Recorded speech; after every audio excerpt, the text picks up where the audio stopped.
Bridie! Hey, welcome to the stream, Bridie. I appreciate you supporting our Rick and Morty D&D episodes.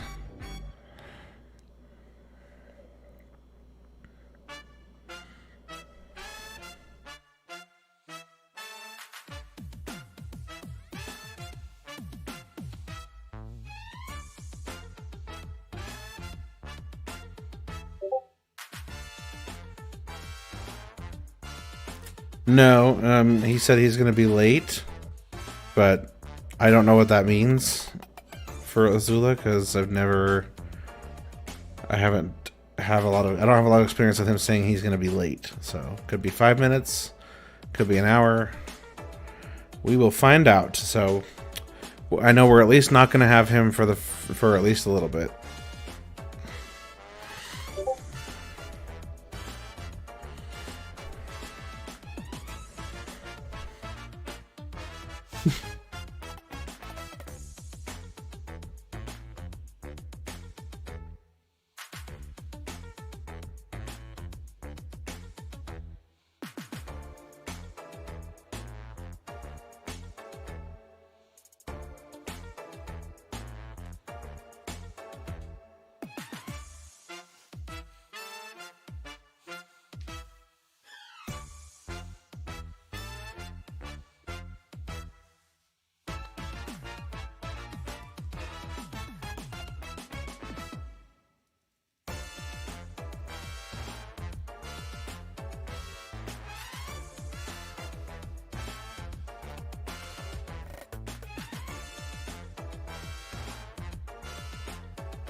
Hello. It's just the stream countdown music. It's whatever Pretzel decided to play. Let's see, what is it? Happy Horns, Electro Swing.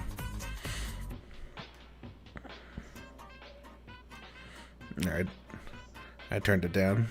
I have to yell over it now. You doing alright? Good. This is Aloe we're talking to, right? You sound so different. Well, first of all, you sound so much clearer. Yeah, I think I've become accustomed to the muffledness being part of your voice.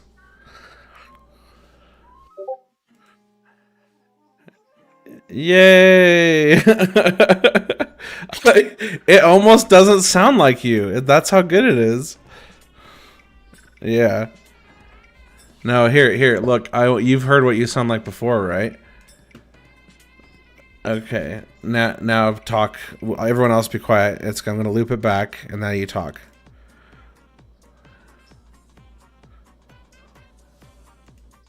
Much better, right? Awesome. That's exciting.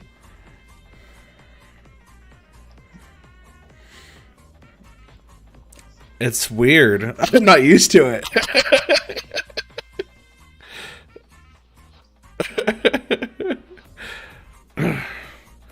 Did you see the clip of us dancing in Phasmo? I just haven't had time to review notifications yet. I'm sorry.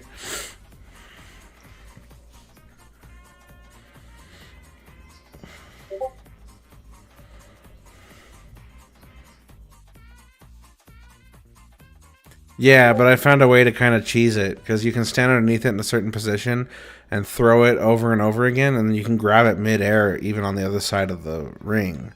So you can just throw it from underneath through the basketball hoop, grab it, throw it again, grab it, throw it again, and you just hit two buttons over and over and over and over again.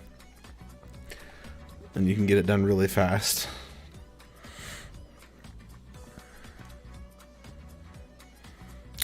Joey, hey. We can't hear anyone. Oh, yeah, I haven't piped everyone's voices yet. Just so you guys know, the stream is going to hear your voices now. Is Harley here yet? He said he was joining. No, he said he was going to be late. Oh. I think this is everyone now, right? Except for him. So we should probably just go ahead and start. We didn't really use the map last time, so I'm kind of thinking I'm just not gonna this time either.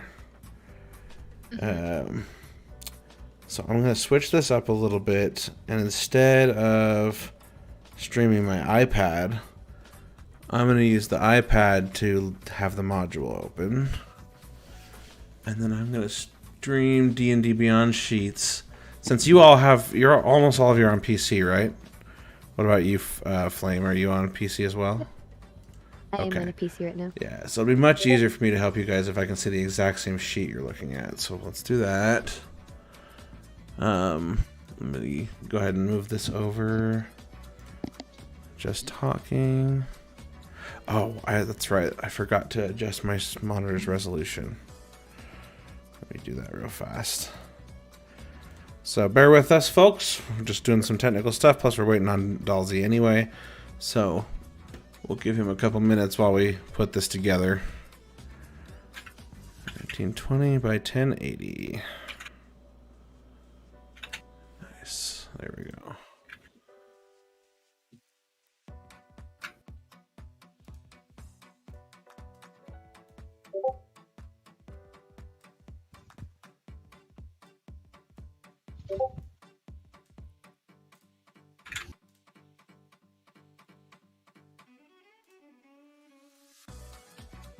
Just talking. Okay, that should be a little better.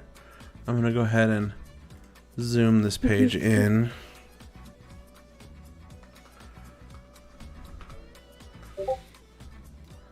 Oh, good. That applies cross-tab.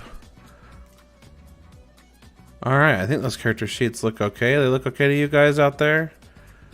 Actually, I should probably make my resolution be 2560. That's why it's so pixely. Let's see, 2560 to 1440. Let's try that.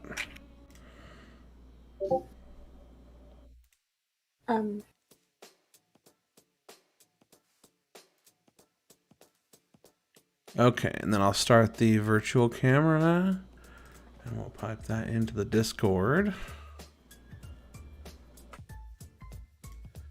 Okay, you guys in Discord now should be able to see my screen, hopefully. Yep.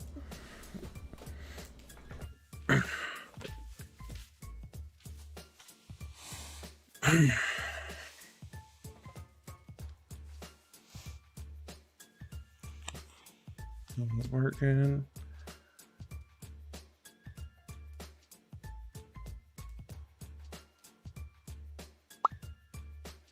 Okay, now let's just get the restream chat open so I can interact with you guys in the chat. Easier.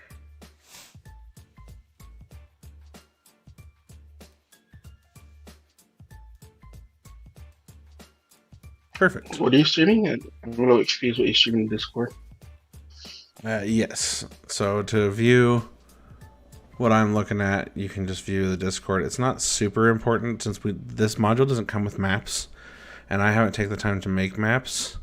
If we really need to, we'll whip out a drawing tool and I'll draw things for you. But so far, last time we didn't need it, so I kind of felt like I'd make my setup a little simpler this time. Is Discord as blurry as... Is my video as blurry as it looks on my end in the preview? Yes. Yep.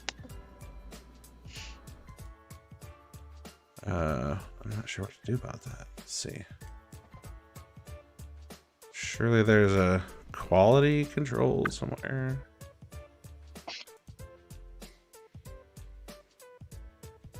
Let me look at OBS. It looks great in OBS. Yeah.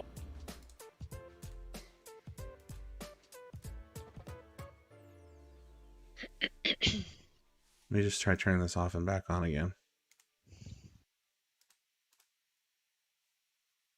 OBS virtual camera. What in the world? Why is that so awful? Alright, let's try this. Let's turn off the camera. And instead, I will pop out a full screen projector from OBS. And we will capture that with Discord's screen share, which I know has a quality control thing. Yes.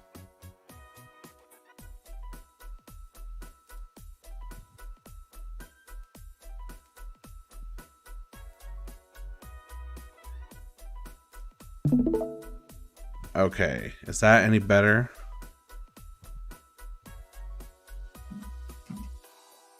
Looks better on my end in the preview.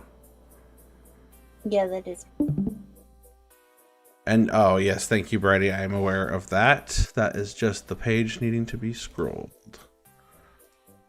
Or no, you're right, actually. It needs to be adjusted in here.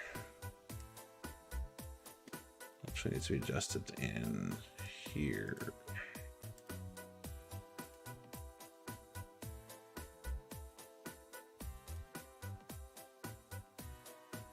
There we go. Okay, that should be better. Let me zoom it in so we can get rid of the edges, the margins. That looks good. Of course, you bet. Okay, yeah, I think that looks great.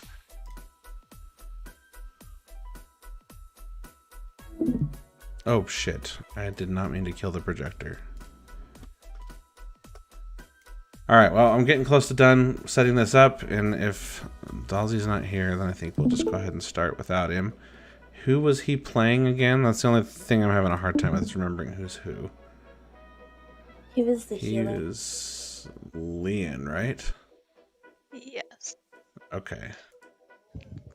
So what we're gonna do, Flame, since this is your first time, I'm gonna introduce myself formally. I know that some people join the stream early and they just listen to us shoot the breeze as we prepare. But then when I officially start, I usually introduce myself, introduce the show, and then I will just introduce you guys in order that you show up in Discord. And so when I call on you, just say your character name and your real name, or if you don't want to use a real name, feel free to use just your character name. Rainbow, you have a camera! This is amazing! Kiddo. We can't hear you, by the way. You're muted. Okay. Yeah. Just Yeah, it's my tablet. Awesome. It looks good.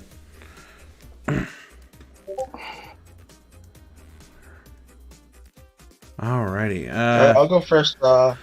Hold on. Do you guys want me to... I noticed that you also, Delusional, have your VTuber avatar. Do you guys want me to put these on stream? Yeah, you can. yeah, you can if you want. Okay, let me figure out how to do that.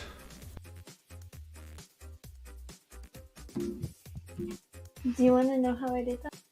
Kiddo? Okay. I think if I... Because I know you have one.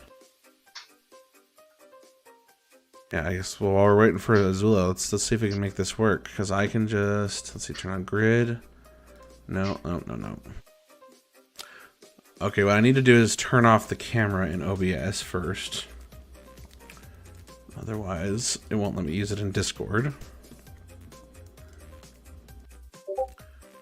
And then in Discord, I can turn on the Logitech webcam.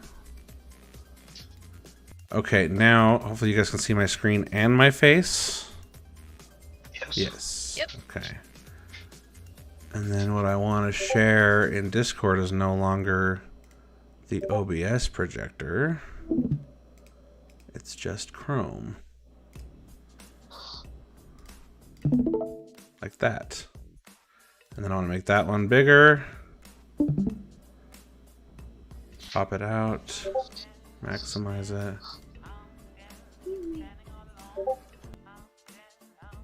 And then in OBS, let's go down to just screen, I think.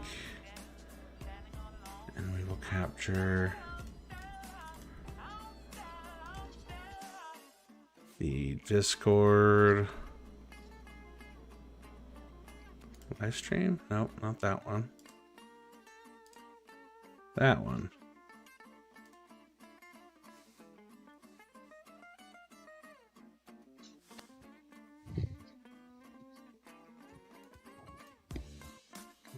Wish I knew how to make these a little bigger. Okay, don't show non-video participants. Or no, I guess we do want that.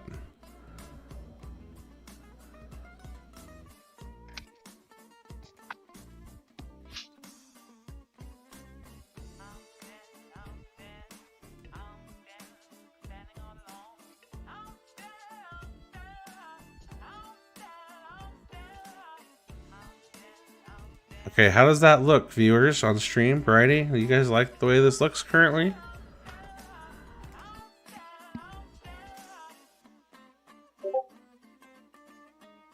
Cool. Let me actually pull the stream up on my iPad too. I want to see what that looks like. I think this will be a much cooler setup for the future. Easier too. Shiftcast.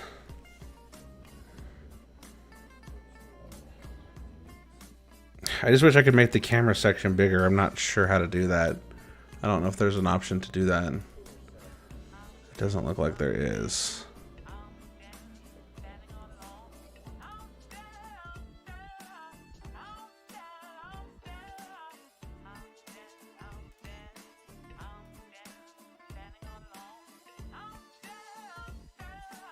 Actually, this view is kind of better, this grid, because we don't really need to see the screen all the time. All right, let's just do that. I like that.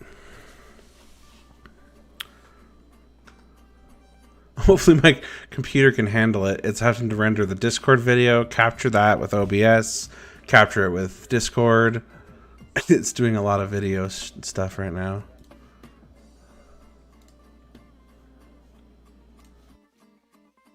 Okay, let's close. I've got to close some programs that'll help. What am I hearing? Oh, I'm hearing my own damn iPad.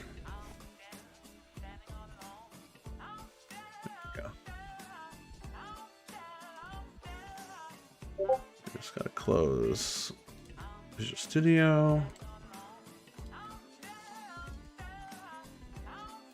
All right, and now let's drop Pretzel Rocks to super duper low. And we'll go ahead and get started here. Thanks, guys, for being patient. I appreciate it.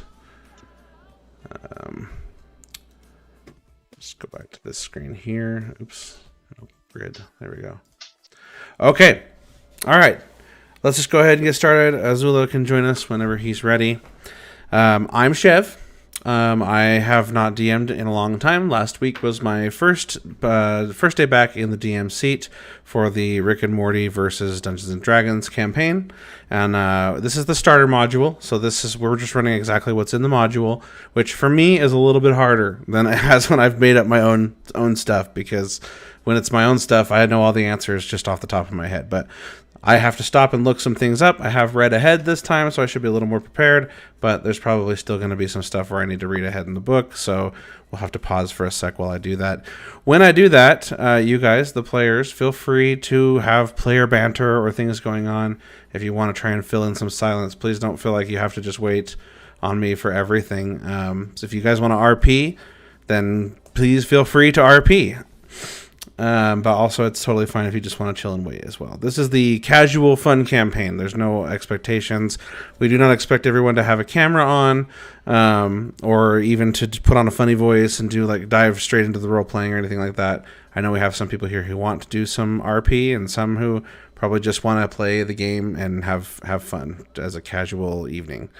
So this is the anything goes pretty much in this campaign. Flame, since you're new here, the first thing I want you to know is that if there's any content that is off limits that you know of now, then please DM me. But also at any point, if there's anything that's making someone uncomfortable, we tend to brush on topics that I'm really that worried about. But everyone has different experiences in life. If there is something that is triggering for anything for any of you, then just let me know, because I want to make sure everyone's comfortable. I don't want anyone sitting here uncomfortable, wishing that something about the game was different, but you feel like you can't speak up. My DMs are always open, and I will always take action. If I feel like I disagree with something ever, I would let you know and the reasons why, and then we can discuss it. I would never just dismiss any of you, though. So just letting everybody know that please feel free to hit me up if there's any problems with that. Outside of that, the rules are just pay attention, please. So make sure you are not on your phone when it's your turn. I will expect you guys to know what's going on. Answering the occasional text or something. I'm not. If I can't tell, then obviously you got away with it. But as soon as I can tell you're on the phone, that's when I get a little bit annoyed. So just respect the time, because we put a lot of work into these. And that is all I ask. That's really the only rule. Outside of that, everyone can kind of do whatever they think their character wants to do. We don't hold people in the box of their alignment on their character either. So feel free to RP however you think your character's character is evolving, or personality is evolving. And then other characters, if another player's character is annoying you, you are also welcome to do whatever your character would do. So don't feel like, if Rainbow, you're very well aware, I've told you before, that he's a chaotic element. If the chaotic element needs to be shut down by other players, then, the Rainbow understands that if he needs to be hogtied or even murdered because of some shenanigans his crazy character's getting up to, that we all know that our actions have consequences in the game. So that said, let's just go in order of the grid here. Like I said, I'm Chev, and with us today we have Flame. Excuse me, Delusional, you're first. We'll go start with you. Delusional. Hello. I'm Delusional and also playing Magnus Bane. Awesome. Yes, Magnus. We had a lot of fun seeing her last time come to life. Wait, is it? Sorry, say your pronouns too for your character, if you have any. Him, her, gender fluid, really. Him, her. Okay, great. And then Rainbow, aka Prism Pieces. Playing Keith Silverspoon. Keth Silverspoon. That is, Oh, let me it's get Keth, this it's not open. Keith? Here's his sheet. It's Keth, yeah. I mean, you can change it to Keith. I don't care. That was just the name that came with the starter set. That's fine. I just never seen that name before. No worries. All right. And you are, what class are you? You are a half orc rogue. And then Yeah. Magnus, you are a half elf wizard. That's right. Okay, and then next on the list, I got rid of the there it is. Okay. Next is Aloe, Alopex. Also, it's Aloe's birthday. Everyone say happy birthday. Happy birthday. Thanks. I Happy birthday. appreciate it. Happy birthday. I am Alopex, and I'm also Arya Strongbow. And for those of And you who she's- listened to the she's a first female. one, you can see that Aloe got a new mic for her birthday. I did. I sound very different now. You Yep. do.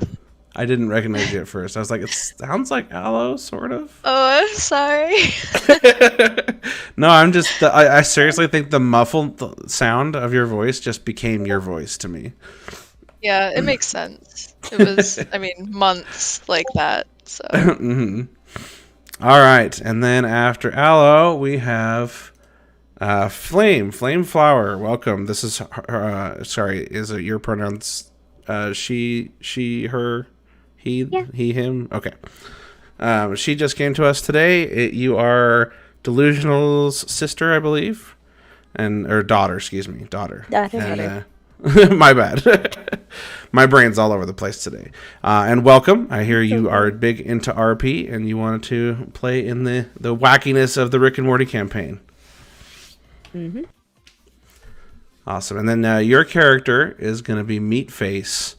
Have you Meatface. looked at him at all? Yes. Okay, He so is I beautiful. introduced him last time. And he was sitting in a corridor crying because he couldn't find his way out, and he just joined the group. But you are free to portray him however you want. So for those of you who are following along, Meatface's character will probably undergo a bit of a transformation, and that's okay because it was just a DM NPC before. So that it does it. I think we'll introduce Azula when he joins. Azula is it playing looks like he's here. Amaranthia. Oh, Quick question. Is he still level 1 or did we level him up? Or did the new I actually player- forgot to level you guys last time, and we don't have time now. Oh, I already leveled myself automatically. Oh, you're level 2 now? I can do hers if you Yeah. want. That's I fine. thought you said that. Sorry if I was mistaken, but I thought you said that we could all do that last Yeah, I time. think you told us we Did could. I? Okay. I thought I forgot. Yeah. Okay, good. Then yes, you guys can level your characters. So anyone who didn't then, which I think is just Azula, did the rest of you level? Oh yeah, okay. Right, You all I'll- did. Great. Okay. Then Azula, you'll want to level up your character probably while you're sitting here. Next time, make sure you do that like at the end of the game. Because you'll have more I have no stuff. idea about it. I think I forgot, but apparently last time I said for everyone to level up to level 2, and I can help you with that too. All right, Meatface is level 1. Sorry, I had to deal with something really bad, so you're sorry. You're good, but by the way, your mic is awful all of a sudden. It's like here, let me pipe it back to you. Talk real fast.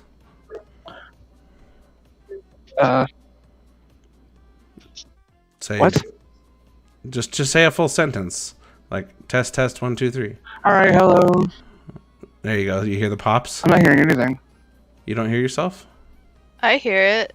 It's pretty I bad. hear it. Oh, here Yeah. now go. Sorry, I hit the wrong button. Now it's piped back to you.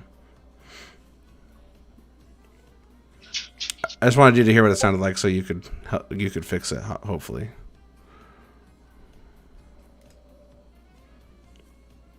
Anyway, Dalsey's playing Lee and Amaranthia. Whenever he gets his mic figured out. If not, I mean, we can live with the pops if that's the best we can do. You're not getting feedback from me, right? Because my bubble's like going off a lot. I just want to make sure there's not anything. I don't hear any feedback I'm from not you. hearing anything. Okay, good. All right, so last time you guys all made your way through the dungeon up to the point where we found the big slimy nasty mouth on the wall, and the mouth gave you all a riddle, and the riddle was, where is the riddle? He says, solve this riddle and something cool happens. If you fail, it's bad. What's your answer? SMHDWM. What's next in that line? So SMHDWM. And then Alo's first question was why, which was also the correct answer. So if any character answers correctly, okay, so yes, we're at this point where Alo answered correctly. I think you guys took some damage when we had to retcon the damage. So if anyone has damage on their sheets, please reset that at this point. We'll just start fresh today, since we had to back up some stuff last time. So Alo, all right. I need to say your guys' actual character names, not your player name. Ari. Ari. All right, so you answered correctly, and immediately the mouth goes, "What? How did you get that so fast?" And then he coughs up. He starts to choke a little bit, and he coughs up a satchel of gold pieces, and it flies out and clinks on the ground in front of you. And as you pick it up and look inside, you see there's 50 gold pieces in there. Yay! I thought for sure I had all of you. The mouth, he keeps doing those gross licking sounds, and his mouth is disgusting. All right, so as he says that and grumbles, the mouth kind of vanishes from the wall and disappears from view. You guys can no longer see him, and the wall behind him also disappears. And the way to the next room is clear. And in the next room, you can immediately see it's lit by torches, and it's a big circular room. It features 6 bedrolls on the floor, a bunch of dice, some parchment scattered around, and oh yeah, also there's 4 goblins. Please roll for initiative, everyone. Right into combat. So go ahead on your sheets. There's an initiative button. Just click that, and it will roll it into our little game log here. All right, Meat Face, you are 12. Oh, I gotta open the encounter builder again. All right, we'll do a new one.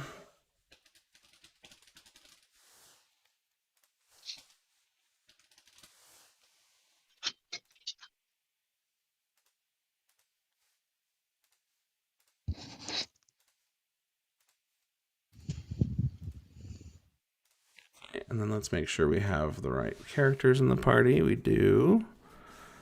Good. We'll save it.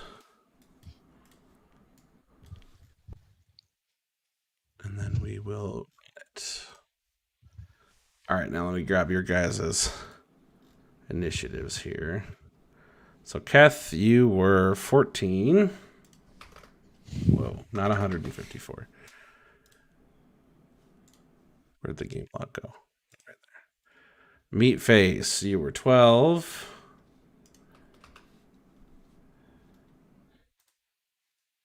Magnus was a 7. And then Ari. Mine was a 7. Here's a 7 also. And Leon.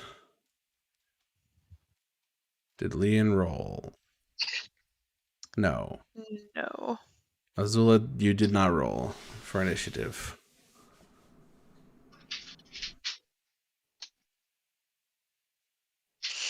I'm sorry, Amber. I'm struggling to read the chat and everything else at the same time.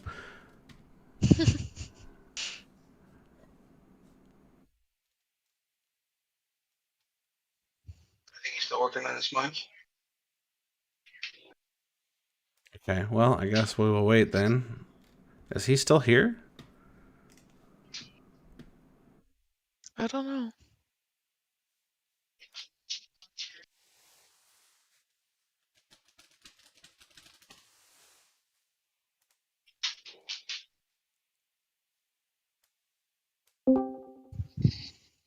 There, I brought the bot in here to read the text chat.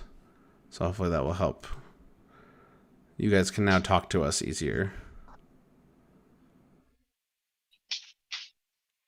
Emperor, I got 34. Hello?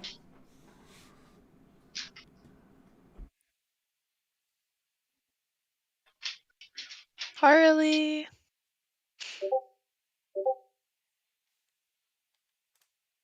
He says his mic is not working. Uh-oh. Great. Can he use his Xbox mic and just talk to us through his Xbox? I don't know. Oh,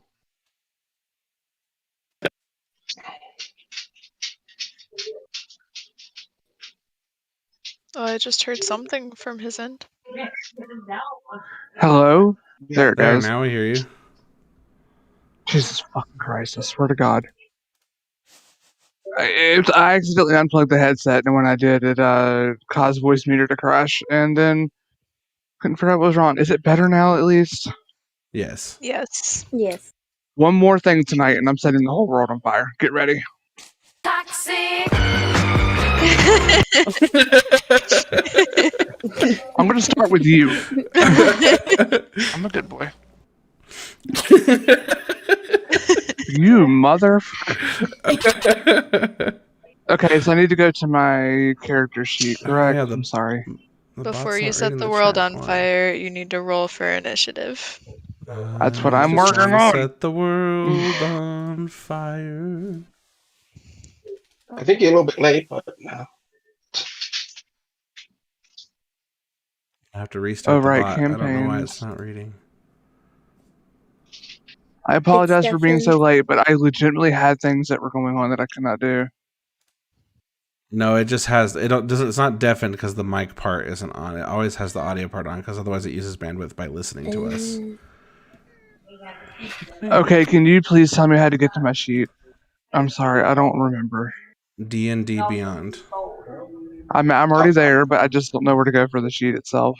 Go to your collections and then go to my characters. Oh, thank you.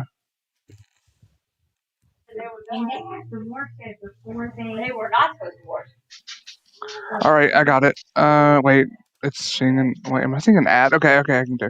Roll for initiative. Here you go. The encounter go. A 7. 7. Okay.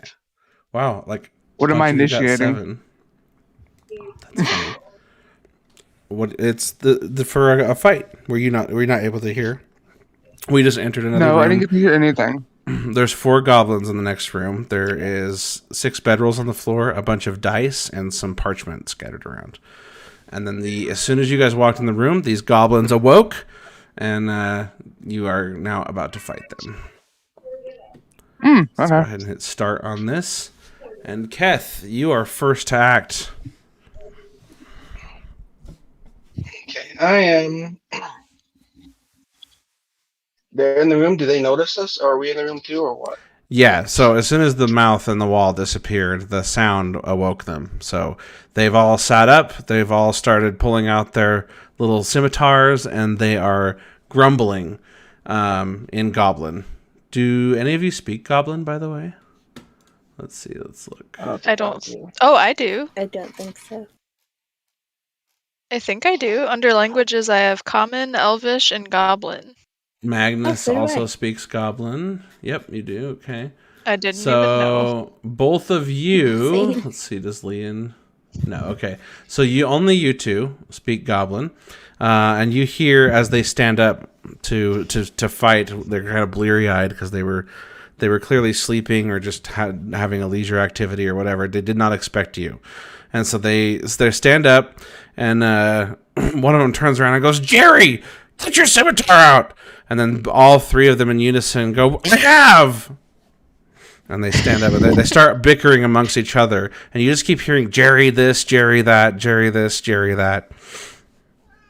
But Keth, you are first to act. They're caught up arguing, so they have deferred action to you. I got a quick question. If I want to ready up a move for next, if someone like attacks me, I have to have that action available right now, right? You can ready an action. So yeah, so if you want to ready a spell, for instance, you'd have to tell me now that that's what you're doing, is readying the spell, and then give me what the trigger will be. But So you would have to have a free spell slot to do that, if that's what you mean. Can I do my dagger attack and then ready my second attack for something? Nope. Readying an action costs your action. Well, I think I have 2 actions. No, you only have 1 action. You have the second dagger attack is a bonus action, but it only counts if you're going to attack with the main action with a 2-handed weapon. Which one is Jerry? Can I spot who Jerry is? So, are you one of the ones that can speak Goblin? No. So no, you can't even understand them really. But you can see them constantly pointing at each other. You can't tell what they're saying, but it definitely looks like they're blaming each other for probably not being prepared for you walking in, and they're wasting time arguing about it. Which one seems less prepared? Is that something I can ask? Which one seems that's the one I what? want to attack. Less prepared and ready. The one closest to you is still rubbing his eyes, like he was clearly asleep, that one. Alright, I'm going to stab him in the throat with my dagger. All right. Yeah, you're about 10 to 15 feet away. So you walk up to him and you stab him in the throat. Go ahead and do the attack roll. Let's see how that goes. 20. No, not 20. Nice. Okay. Wow. Yeah, nice roll. All right. So you walk up to him and he's still rubbing his eye, and he's looking back at the other 3 goblins, shouting and arguing. Immediately a blade pierces his neck and he starts to hold it. How much damage does it do?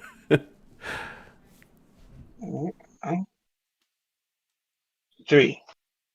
3 damage. All right. So we're going to say that's Goblin A here. Oh, he's dead? 3 damage. No, he's not dead. Oh. I'm going to stab him in the knee with my second dagger. Stab him with your second dagger, is that what you said? Yeah, right in the knee. Okay, so you're going to use your bonus action to do 2 weapon fighting. That's fine. Go ahead and roll the attack roll, and then the damage roll, you will subtract the modifier off of. That's not as good as the last one. It's 8. 8. Okay, and these guys, no, that does not hit at all. So, where were you aiming with the second dagger? His knee. His knee. Okay, so you go to slash him in the knee, and while holding his throat, he spins, kind of does a 90-degree spin in surprise, and you miss his knee as it swings out of the way. All right, I think that's it for your turn. Right? You're not moving anywhere else. Yeah. Okay. Oh, if I can move the slower back, I would. All right, Meatface, you're up. Your first action in our campaign now is to decide what to do in this battle. You saw Keth just attack the one bleary-eyed goblin and got a good stab in him. Is there any goblins like next to him? Yes, the other 3, they're all about 2 to 3 feet apart. They were all clearly next to each other. The one that's closest to you is maybe another foot or 2 away from the other 3, just because he was clearly sleeping and the other 3 were doing something else. Can I, hit one of them? Sure, just tell me which one. There's one in front, and then there's 3 in the back, 1 on the left, 1 right behind the first dude, so in the middle, and then 1 on the right. One of the back ones. Okay. Which one? Left, right, or middle? Left. Okay. Go ahead and roll an attack roll for me and describe what you're trying to do with it.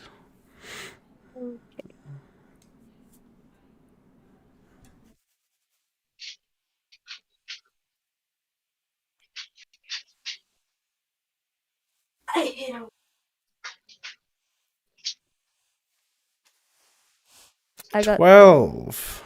All right. I do not think... Yeah, nope, that's not enough to hit. So what were you trying to do? Where were you trying to aim for? I was trying to aim for like their legs or torso and just smack them away with the Okay, and that was with your great axe? yes. Okay. So you run past the first one, you take a swing, and they have just as you start coming, they finally stop arguing, look up, and go, "Oh shit!" He dives out of the way, and you swing through the air, barely missing the goblin on the left. And you speak goblin, right? Yes. No, Meatface don't. does not. Never mind. I speak dragon though for some reason. Okay. Do you say anything when you make this swing? Does Meatface say anything? No? Meatface could say Meatface angry. Meatface angry. All right. I will speak in the third person with this character. I love it. All right, Ari, you're up. You just witnessed everything that had happened. One stabbed in the throat a little bit, and now Meatface is out in the middle of the thick of it, but has not landed a hit. Okay. I'm gonna yell Jerry to get whoever Jerry's name attention. Like try to get his attention. As soon as And you I'm yell gonna- Jerry, all four of them look at you and go, "What?"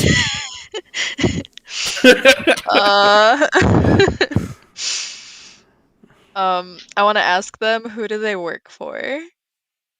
All right. So you're asking who they work for. I'm just So- like, who do you work for? All right. Are you trying to make it sound like you care? Like, what's your goal? What is the reason for asking them who they work for? Trying to get answers out of them, I guess. Okay.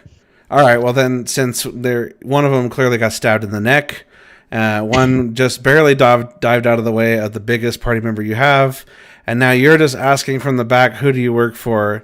They all laugh and they just say they're not going to tell you. Why would we going to tell you that? Why would we tell you that? Can I still attack? I'll let you still attack. I want to shoot an arrow at them. At one of them. The Which guy in one? the front. The guy in the front that's already been stabbed in Yeah. the neck? Okay. Yeah. Go ahead and roll an attack roll then. 16. Oh, yeah, that definitely hits. Go ahead and describe where it hits and then roll your damage. I'm gonna hit him just square in the head. Like right between All the right. eyes. He dies. You hit him right in between the eyes as he's looking back to answer you or to laugh at your dumb question, and an arrow goes right through his skull, and he collapses in a heap on the floor. 7 damage. All right. Any bonus actions or movement that you would like to take? No, I'm good. I'll just Okay. hang out. Leon, you are up now. Okay. What do I do? Does it take an action to brandish your weapon? That is a free action, and so you're good. You have one free action. Okay, I'd like to go ahead and brandish my mace. By brandish, do you just mean wield it, or you mean like you're trying to intimidate with it?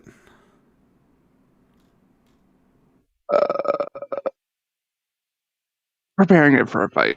I don't know what you say. You're like prepare for an attack. I want to say like I'm readying it for a fight. Okay, like you drew your weapon. Okay, I just didn't know if you were like, yeah, I should just said that. if you were like patting it on your hand or something in intimidation or whatever. I just want to make sure I knew what you meant. Okay, can you guys hear this? You're good. Yeah, where's the music coming from? I'm trying to add some music to the combat, so tabletop audio is what I use. Let me know if it's too loud That's or cool. anything. No, it's good. I was just wondering if it was me. Like, if No. an ad popped. Right? I was like, what window is it coming from? It adds a nice little flair if I can just set the tone. It's just a lot to manage, so I'm trying to do things one at a time. No, All that's right. So, Leon, it is now Magnus's turn. So my character is gonna look up and down each of them, and then in Goblin, he's gonna be like, "You know, Leg and I really weren't joking. You do not have the best pants. I am very let down by the fact that I am not gonna get pants out of this. So how's your day been going? You know, I see that you were doing something. I'm sorry about your friend, and I'm sorry about Leg and I. God bless their souls. Let them rest in peace." And he just kind of looks at them. Are you saying this in Goblin? Yeah. Okay. So all three of them look at you and they just say, "Wait a minute! What's happened to my leg?" Oh, didn't the mouth guy tell you? Yeah, these guys kind of. We were Oh, just it's okay. We were just relaxing here playing goblins and gizzards and you came through the wall. No one's told us anything. Your friend stabbed us in the neck. He's dead now. There's an arrow in his head. Well, one of them is my friend. The one who did the arrow to the head. That was my friend, and I apologize for her actions. She doesn't understand what she's doing right now. But they were talking about you. Leg and I were talking very, very rudely about you, so I wouldn't think anything of it. I always knew that they were gossipers. Right? It's always the ones you don't expect, and they're the worst.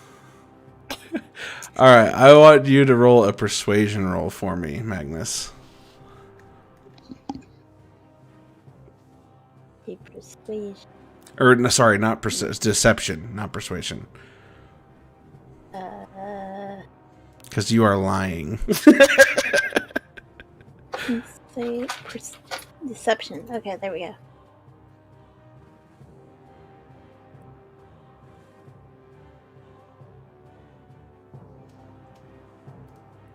Better than my other rolls.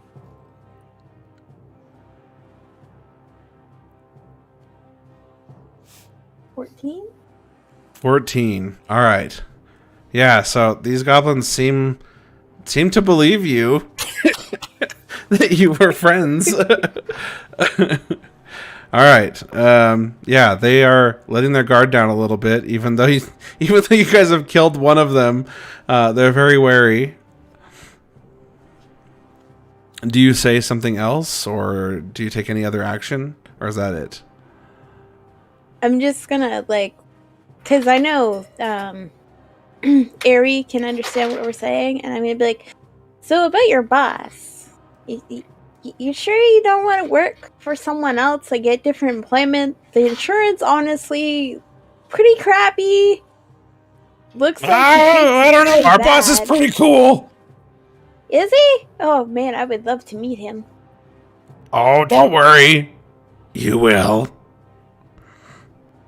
Well, just remember from this point on, no hard feelings. You look fabulous. I won't steal your pants, because they look better on you than me. Just be honest. Thank you for not stealing our pants. And yes, no hard feelings. It's just business. Exactly. Business. Alright. He readies his weapon again.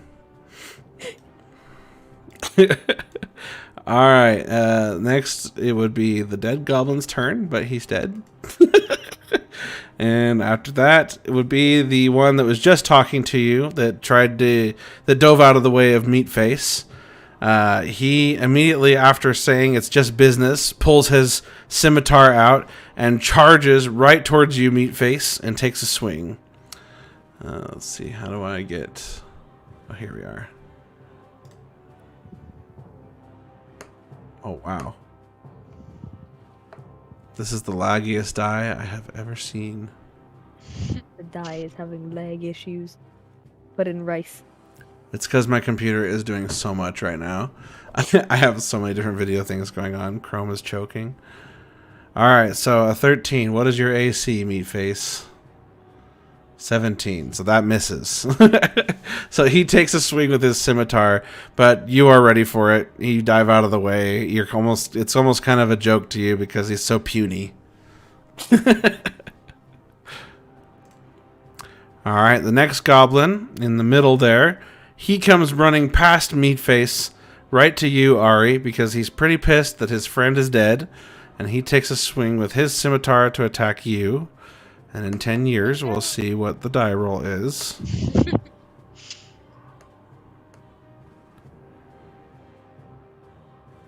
That is an 18. Yeah, that's going to hit. Yeah, that hits. Oh, come on. Get rid of the die already. Okay. And then he's going to do his damage roll. Oh, God. I don't know if I dare click these buttons anymore.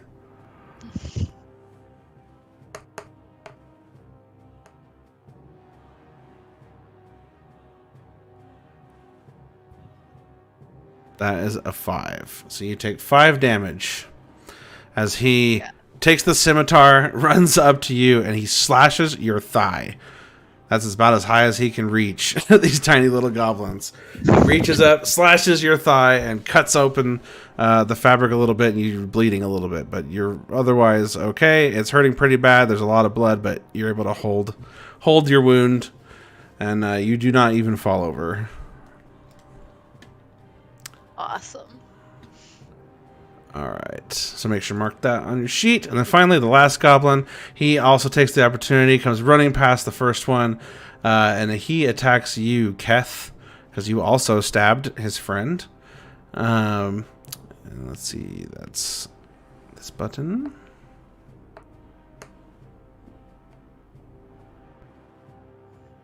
So 5 plus 4, so is that a 9? Yeah. So that misses. So you just are adeptly able to move out of the way, Keth, as this goblin goes sailing past you. And then we are back to your turn, Keth. You are able to respond immediately.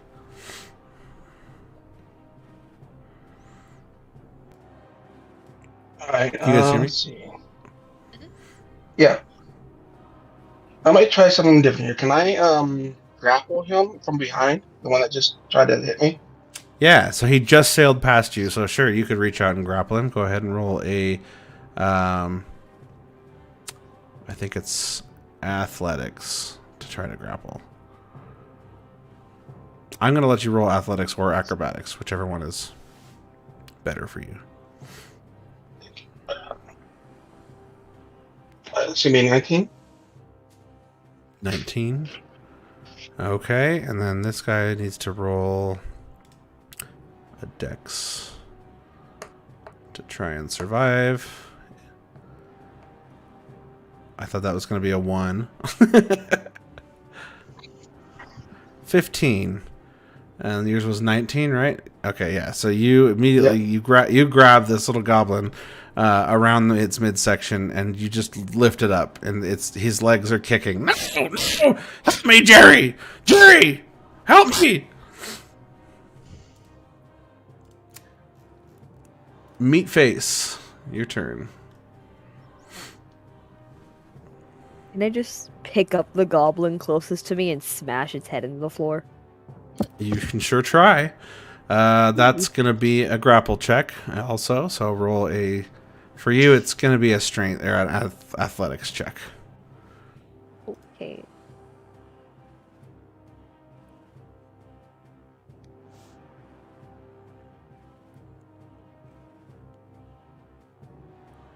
$21. Oh wow, nice. All right, 19. he's gonna try and get away.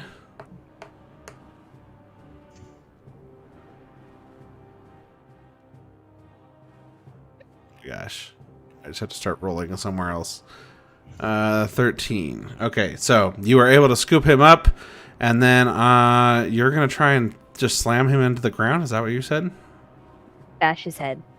Bash his head, like just on the ground or against a wall or what? On the ground. Okay. Let's see. What should we have you roll for that? I guess it would be an unarmed strike. Except I'm gonna. Yeah. What's your unarmed strike? I think it's just static damage, isn't it? It's just a melee attack. Yeah. What is the modifier on it, or how much damage does it do? It's like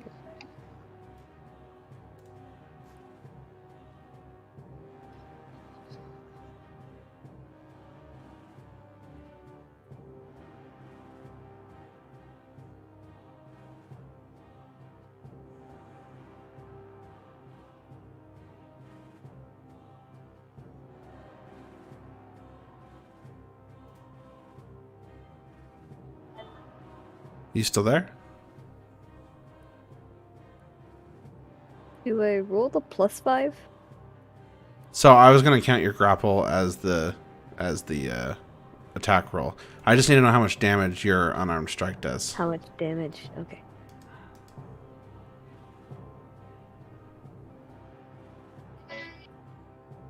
$16. 16. Holy crap. That's a lot. All right. Yeah, he's more than dead. Describe how he dies. So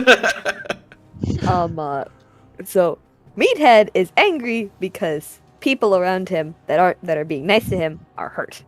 So he just bashes its skull in repeatedly. Oh, excuse me. That was a to hit. I was saying you already hit since you did this, succeeded on the grapple. Let me just see. That was 4. It's 4 damage. 4 bludgeoning damage for your unarmed strike. Okay. All right. But no, I think that leaves him still with 3 health. So sorry about that. Rewind a little bit. He's back alive. You bashed him. You bashed him on the ground. He's bleeding profusely, but he's still alive. What'd you say, Prism? I was gonna say that's pretty high for like a. That's what I was like. I was like, wait, that's a lot of fucking damage. Yeah, I'm trying to figure out her sheet and my sheet so I can show her how to do it. It's all good. It's my bad. No worries.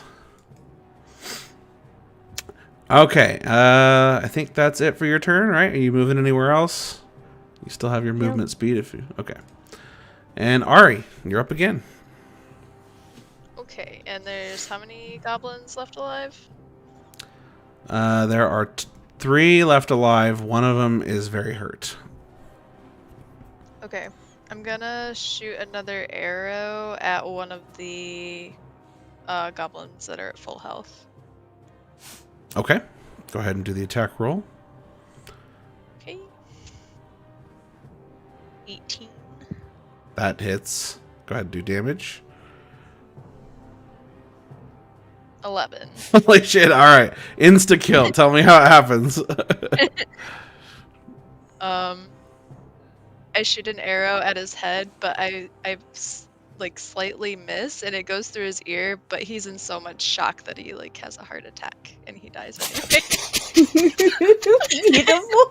Yes. Good I love God. that. Not even honorable. Just dead. Alright, so Jerry clutches his chest as this arrow goes sailing past him and grazes his ear, separating his earlobe. But immediately he clutches his chest and goes, oh, oh, and then he dies in a heap on the floor.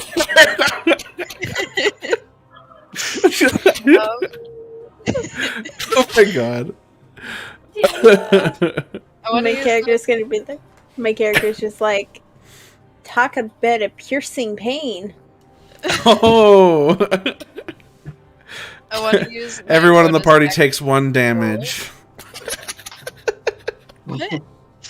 I'm kidding. Um. From her joke. Oh no. How do I use my healing bonus action? Do I just check the box? Let's see. So 'Cause bonus once action. you're short rest, you can use a bonus action to regain 1d10 of plus 2 HP. Which one is that healing word? Second wind. Second wind. Are you? Oh, you're Ari. I'm looking at Leon. Oops, my bad. Bonus actions. Oh yeah, once per short rest. And you haven't used that yet? Yeah. That's just saying you're using it if you tick that box. And then you'll untick when you do a short rest, the sheet will automatically untick it since it's resets on a short rest. So that way you don't So have to do go I- remember to untick it. Later on you'll just come up here and you'll go short rest, take a short rest, and it will automatically untick that box, which will tell you that you can use it again. So do I roll a d10? Yes. To see So which health I click get? the box and then go to the dice roller and just roll a d10 plus 2. Okay. 2 plus 2, so 4. 4. Okay, and that's... Is that how many hit points you get? I think so. Oh yeah, okay. Yes. So go ahead and add 4 hit points to yourself. Or wait, are you healing yourself or someone else? Myself. I think it's only myself. Okay, you It's are for at me to full health regain. though, right? No, I had 5 taken away, so I'm at 19 now. Because I okay. got stabbed in the thigh. Oh yeah, that's right. Awesome. Okay, cool. Anything else on your turn? Nope. That's it. All right, Magnus, you're up. So since everyone is attacking and we've now made it bluntly clear it's just business, I'm going to attack Okay. with magic missile if it works. Okay, I believe magic roll my missile point. just hits, doesn't it? Does it? Yeah, I guess so, because you're casting it from afar. Spells, magic missile. Yeah, there's no attack roll. You just roll the damage because it automatically hits, which is cool. Alright, so then I press cast and I'll do it. Yeah, if you hit cast, all that does is tick off one of your spell slots up there, which you have 3 of. So just hit that to make sure you mark that off, or manually tick it. It's the same thing either way. And then roll the damage.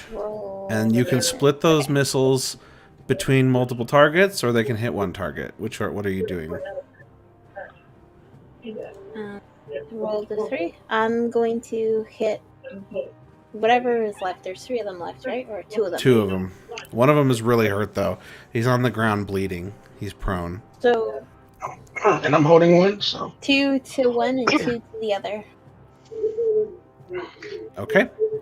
Wait, do you have 4 of those magic missiles? It says 4 damage. Oh, nice. Okay. Let's see, magic missile.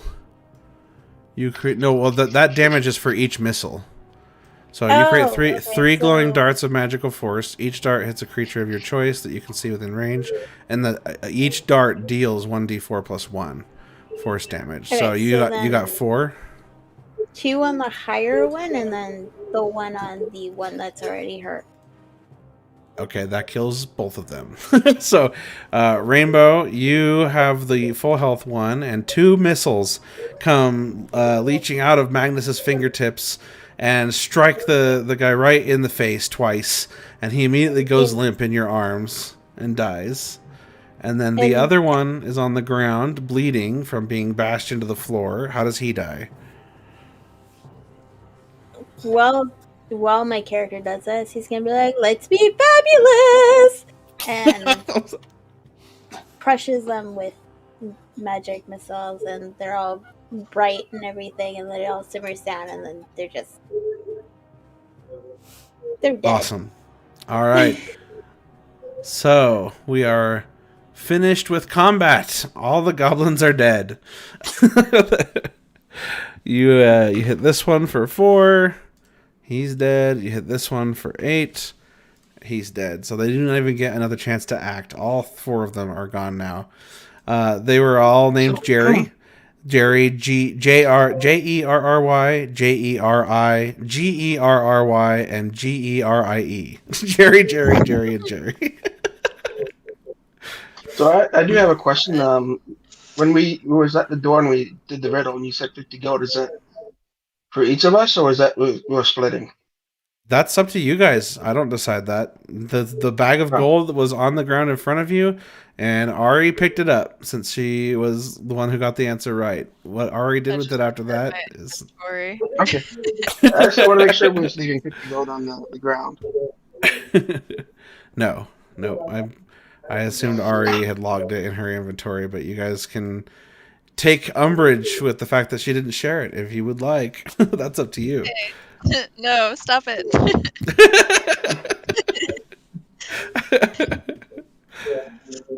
Worked hard Where for do that. we write down our gold?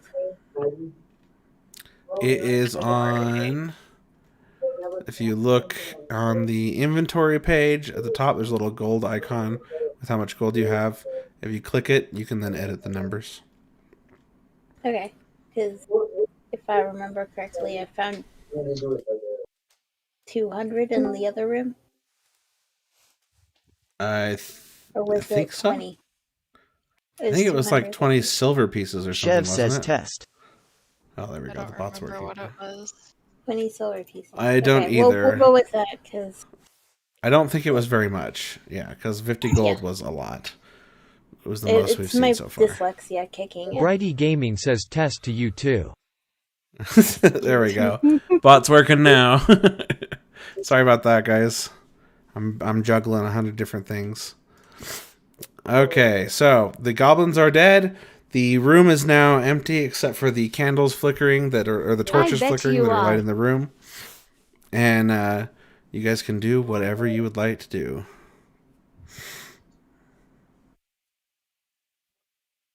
I'm gonna search the room. Okay. Go ahead and roll me an investigation check.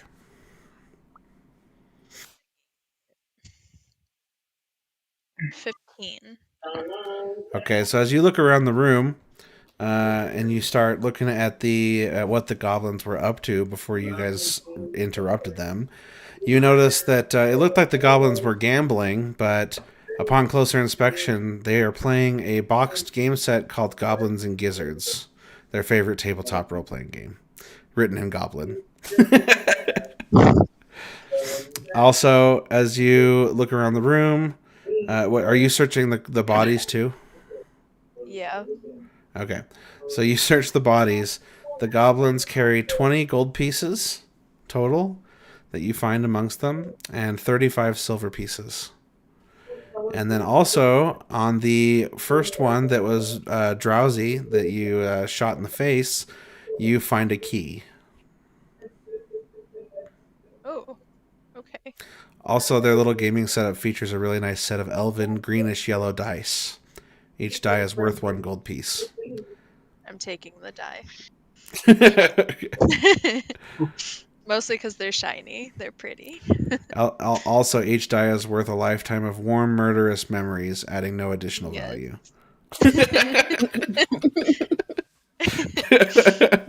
How do I add a key so- to my inventory, or does that not really matter?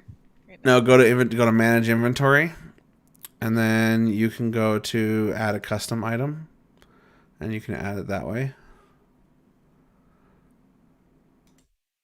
But also, just so you know, as soon as you pick up the dice and you put them in your pocket, you feel this sensation wash over you. A very strong urge to collect many, many more dice. Oh no. You're now cursed. Have a good day. Oh boy.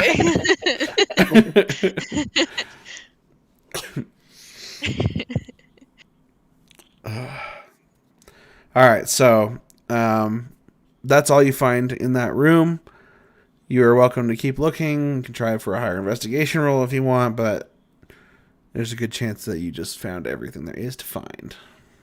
Yeah, I'm good. I am taking the game board and I am stuffing it in my backpack because you Okay. never know when you need it.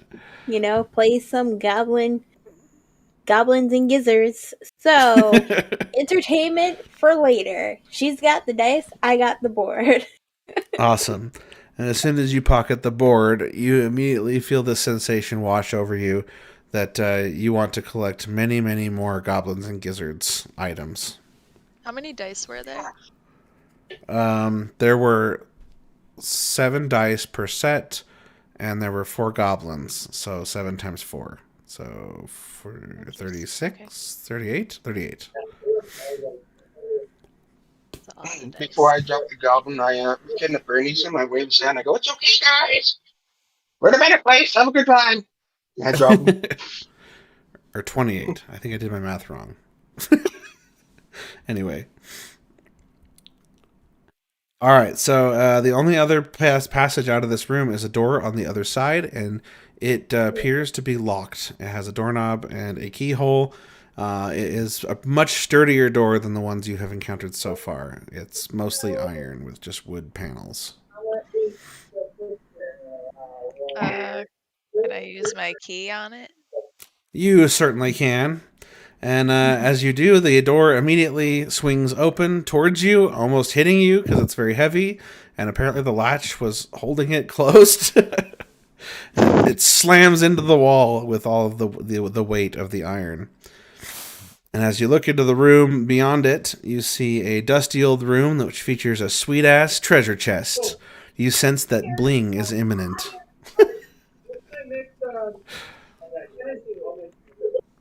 Doesn't matter who searches the chest first because I feel like I'm looking for more shiny things. That's up to you guys to decide. Y'all are just letting Aloe do everything. You guys should speak up. Well, I will Sure. an apple out of my bag and eat it while I'm watching them search through treasure. You know what? Okay. I suddenly have a thought, and I do not want to go anywhere near that chest. Yeah. I'm Okay, just here so- for clothes. Hey, you with the bow, shoot that chest. But what if there's pans in the chests? I need some new chests. Can Isn't I it a roll wooden detect chest? magic? You can cast Detect Magic, sure. Alright, so we're gonna do that. And All right, so for the duration, you sense the presence of magic within 30 feet of you. The duration is 1 action, so it's like a minute or so, I think. Let's see. If you sense magic in this way, you can use your action to see a faint aura around any visible creature or object in the area that bears magic, and you learn at School of Magic, if any. Okay. So as you're looking around, you see actually a lot. Like the walls of the cave kind of have this sort of aura to them. Just a generic aura of magic around almost everything. The place you came in from. But ironically, the only thing that doesn't seem to have much magic around it is just kind of the floor and the treasure chest. I still don't trust it. I'm gonna be like, I'm not seeing magic. There's magic everywhere, literally, but I am not seeing magic there. All right, so it looks like your party members are avoiding touching the chest. Ari, do you still want to try and open it, or? Yeah, I'll open it. I'll take one Okay. for the team. I am gonna walk up with their character, and I'm gonna ready up an action to stab that chest if it does anything. Okay. All right, so Ari, you go to open the chest, and I need you to make a dexterity saving throw. Oh god. So that box on the top left of your sheet. Roll a dex one. 9. 9. All right, that is not enough. And as you open the lid of the chest, a screeching buzzsaw blade pops out of the chest, and it slices you right in the gut for 2d6 slashing damage. So let's roll the 2d6. Oh, here we go. My Chrome crawling. Come on. All right, 7 damage. You immediately take 7 damage. Oof. As this saw blade saws you right in the stomach. So my character was nervous, and he still stabbed the chest, thinking it was something else. Wait, is there anything else in the chest? Do I get anything? I'm looking. Yes, there is. There is a glittery mound of treasure around the base of the buzzsaw. There's 210 gold pieces, 410 silver pieces, 3 EP. I forget what EP. Electrum. Electrum. Yeah, there's Is it three electrum pieces. There are 2 potions of What is healing. the electrum piece? It is just higher. One gold piece equals 2 electrum piece, so it's higher than silver but less than gold. Oh, okay. Just curious. Did you get And then those you 2 said there are potions of healing? potions. Yeah, 2 Two potions of potions. healing. I And take one of the potions and heal the person that got cut. there is a weird looking ruby in there as well. And as you go to pick up the ruby, it smells like fresh baked cherry pie. Oh, I want the ruby. That smells like pie. But no clues. Jewels shouldn't smell like food. I don't care. It smells delicious and like it just came out of the oven. But it's not hot or anything. It's just it's a gorgeous looking ruby that smells like cherry pie. You should fashion it into a necklace. That way you can just smell it constantly Oh around my your god, neck. yes. Yes. I want Maybe it's one of those things that you can lick and you can taste it forever.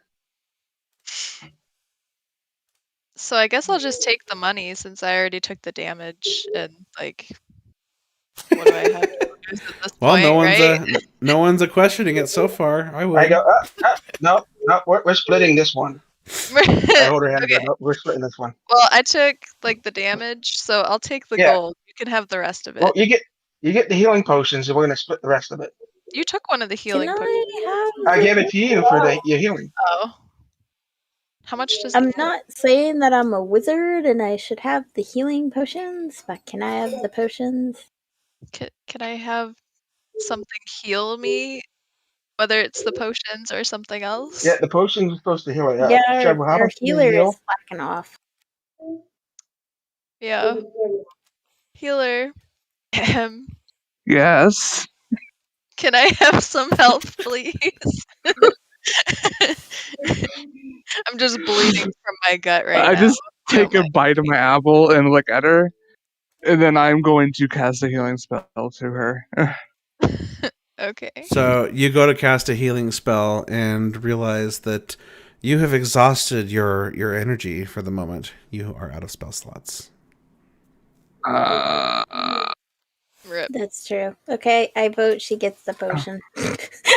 Just one of the Well, there's potions. 2 of them, so she can have one and you can have the other. I'm How sorry, Ari. I'll just send you a get well soon card. Okay. More thoughts and prayers. Four So, thoughts. Shed, do you want to do some Prayers. quick math and see how much this is divided between us all? We Is that can what you just guys are guess. doing? Are you dividing it care. evenly? Yeah. Sure. I'm fine Okay. with that. All right, so that would be about 53.333 gold each. I think. Oh wait, no, there's 5 members of you, not 4. So So it'll be see. 42 gold each. 42, Even. yeah. Alright. You guys can have the electrum and the silver however you want. I'll just take whatever gold I get from that. I do not need money. I have. How much silver did you say we're getting? 42 gold. Well, Magnus And how just much said she silver? doesn't need any money. Or was it Meatface? Which one of you said that? That was me. Okay. So she's Magnus, he says he doesn't need any. I can take Meatface needs Magnus's. money for fish. Or give it to Meatface, yeah. Well, Meatface was nice to me earlier, so I'm gonna give my share to Meatface, and that's no bias. Alright. It's just that he was There you nice at the beginning of the campaign. go. Said I Meatface. wasn't ugly. Alright, I'm still taking that ruby though. I want the ruby that smells like pie. Okay, so as you guys are dividing up the treasure, there is another door on the right behind the treasure chest on the wall, and I need Ari. I think you're closest to that door, so I need you to make a perception check, please. Okay. It's gonna be a 6. All right, so you don't hear anything. Nope. It's not rolling big numbers right now. All right, that's it. Wait, so did I get healed by one of those potions? How much does it heal me? Is it all the way? So if you did you add it to your inventory already? I did not.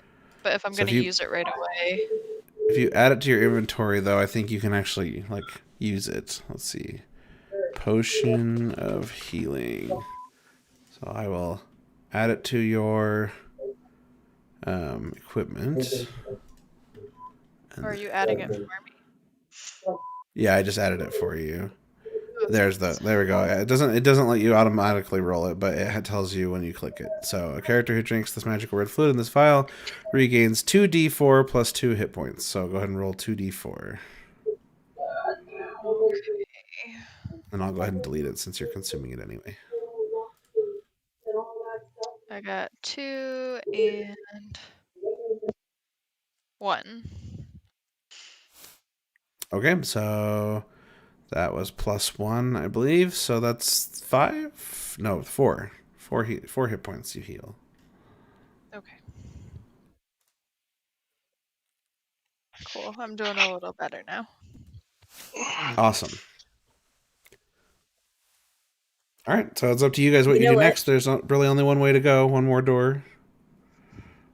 Since she's doing the most damage out of us, I'm just gonna give her the other potion so that she can heal some more. Cause Okay. I'm a nice gal. Oh, thank you. I'm just Here, going to remove that somehow. I'll do the D4 twice again. Then 1 and I'm gonna take the 2 higher pieces of 3. You said plus whatever 2. that was. Either way, I heal all the way. Hey, I'm Sweet. gonna take the 2 higher coins. I'm gonna give it to Meatface. Thank you. The electrum pieces? Yeah. Okay. All right. Like I said, there's just a door to the next area. There's really nothing else left to do in here. I'm gonna let somebody else go first this time. Can I put my can I walk to the door and put my ear to the door and try to listen? Yes, roll me a perception check.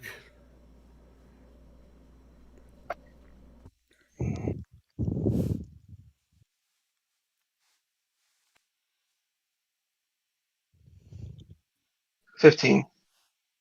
Okay. So, as you approach the door, trying to listen, you hear voices arguing behind the door in what sounds like goblin. I'm gonna turn to who's delusional playing? Who's what? Sorry. Who's delusional playing? She's playing Magnus. Ari? No, Magnus. Magnus. yeah, I'm I'm not. Meg. No, Magnus. Listen, they're talking in Goblin. Oh, you need a ear, and I just like kind of do like a lend an ear thing, and I'm like, okay. So, who are you listening to? I don't know, some goblins on the other end of the store. So, what do I have to roll to hear? Perception or? Chev. Sorry, I'm reading this real fast. Make sure I'm not supposed to tell you something else.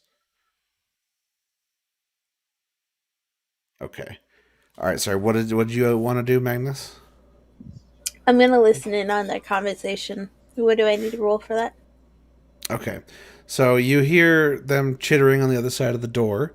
Now you can hear it. I'll just let you, now that you guys know that there's voices. If you listen very carefully and everyone's quiet, you can hear them talking and chittering and kind of just it's almost like bickering on the other side of the door. And you hear a few words. So you can't really make out everything they're saying, but you hear the word murder. And then at some point you hear the word treasure.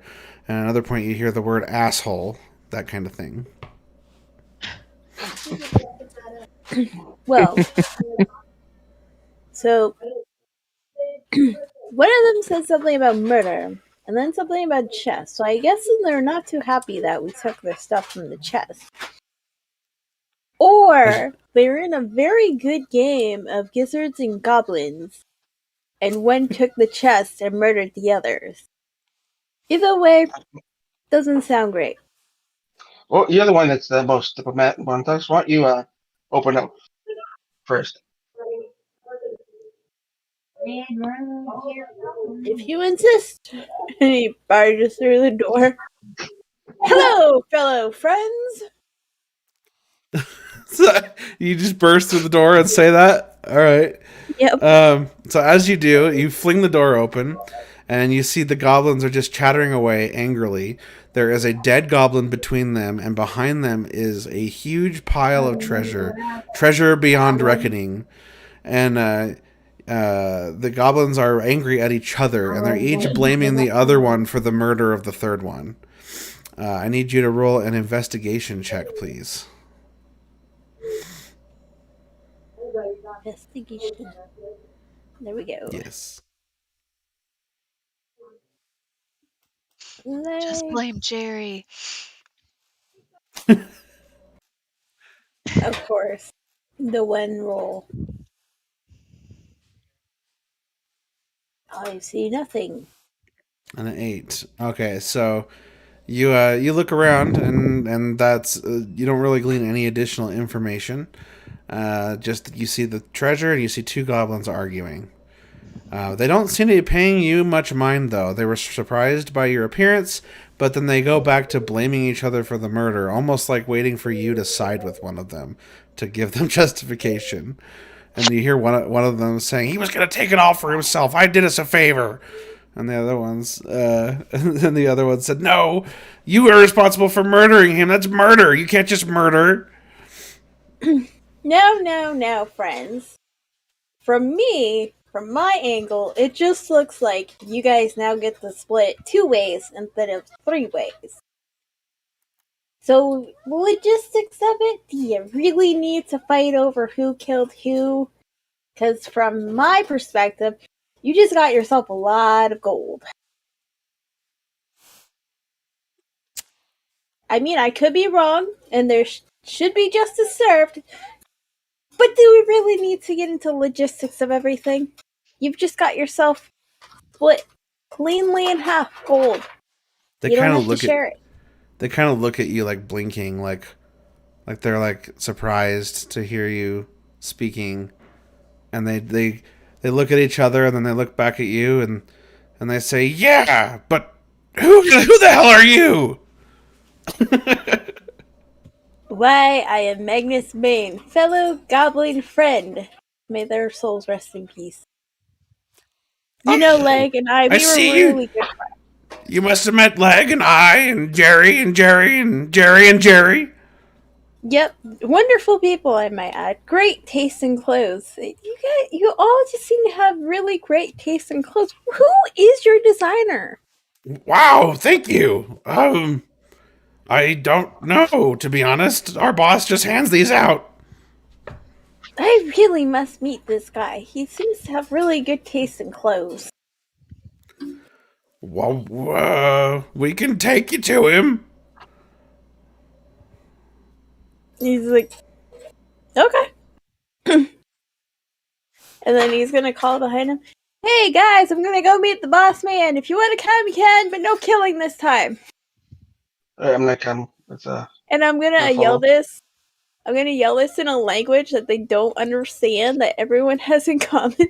So I'm gonna yell this in Elvish because I think everyone's Elvish. So Meatface does not understand Elvish. Leon does. Magnus, you do. Keth also does not understand Elvish. So everyone except for Meatface and Keth understand. Then I'm gonna re-say it in a language that they understand. Okay, but that will have to be common, and the goblins also speak common. Just so you know. I'll re-say it as And what are their common languages? Do they speak Draconic or Dwarvish? I don't think you all have one common language aside from common. Yeah. Elvish is 'cause, like- probably the closest, but Yeah, Elvish is the Sorry, one the most then- of you speak. Are you saying I'm between just what, wondering, like- Meatface and him have in common?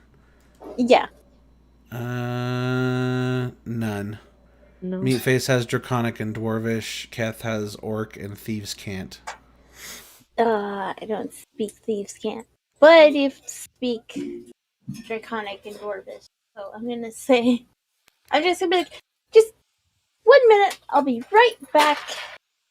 Just a minute, and I'm gonna go into the other room, like, don't kill these guys. They're gonna take us to their boss. Let's just cut this whole chase short and get it done with right at the source. And then I can get myself some good clothes. Okay? Can you hold off healing just for a bit? Okay, sounds good. And I look directly at Alo's character because she's been the one that's been going in first. I wasn't making eye contact, but I reluctantly agree.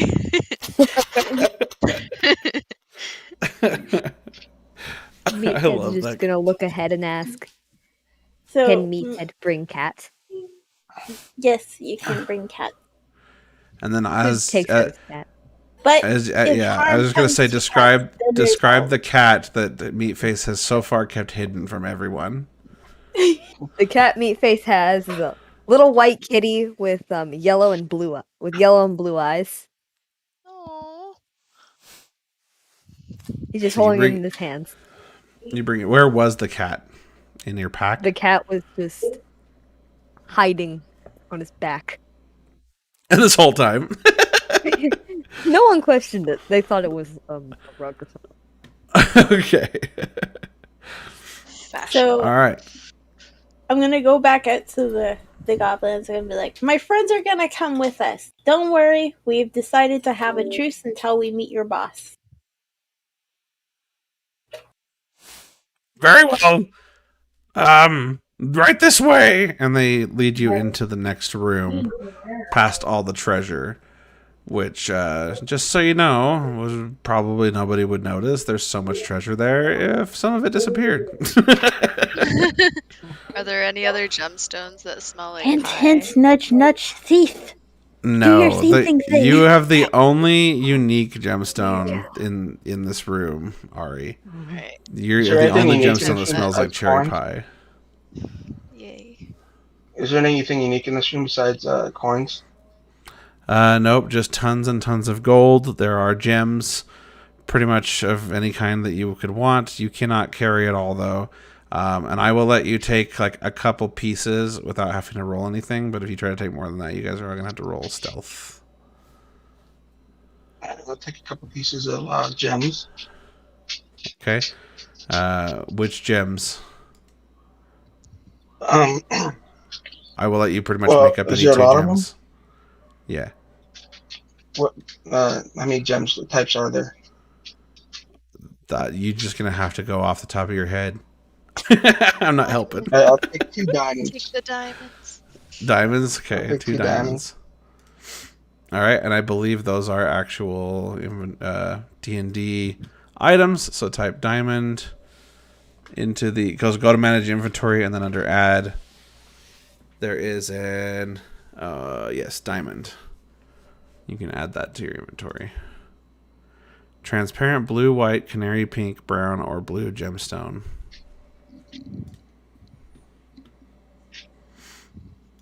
Okay, so that's you. Ari, do you take anything? No, I'm just focused on my cherry scented stone. I keep sniffing it. Okay. Leon, do you take anything? I don't take anything. My race believes that we only take treasure that belonged to us in the first place, that was either stolen or lost. Oh, wow. Okay. Magnus, did you take anything?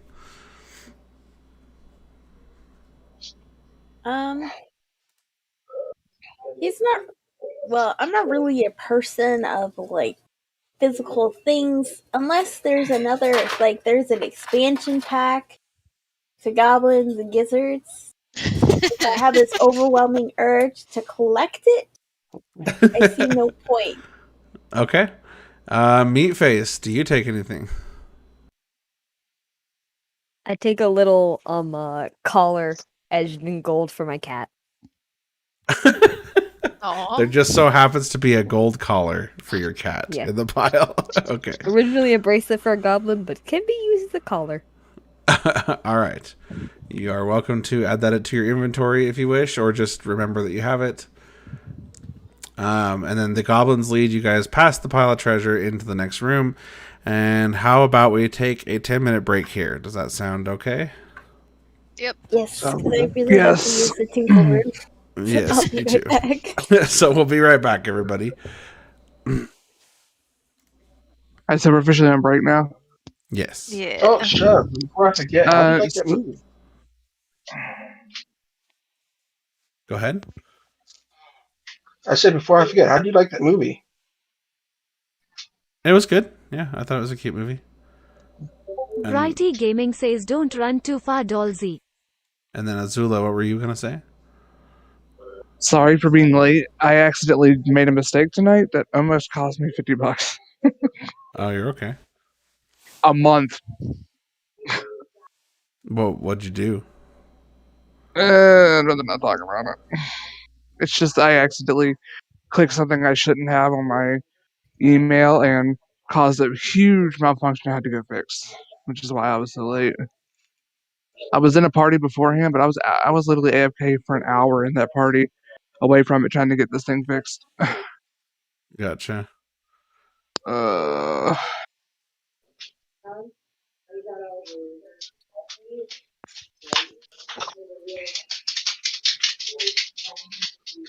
so Al, I hope you had a good day today.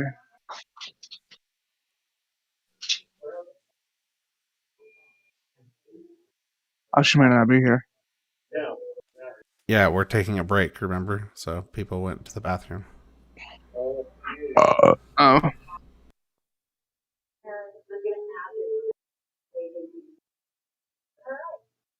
What was that? Was what? I went to drag my mouse across the screen. It's not that dragged it. It's dragged it on its own back to the other side of the computer. What the?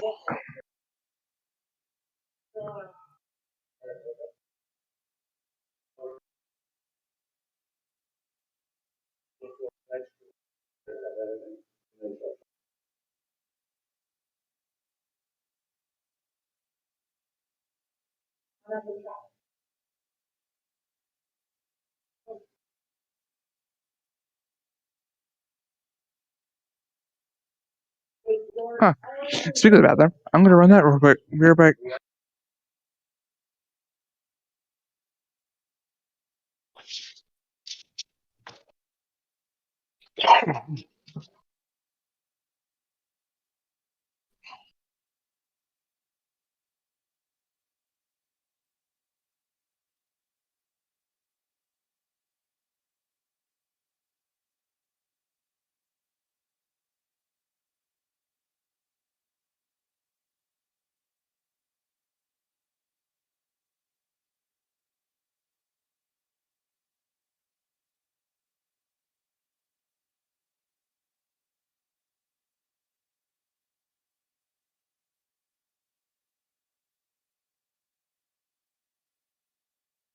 It feels so.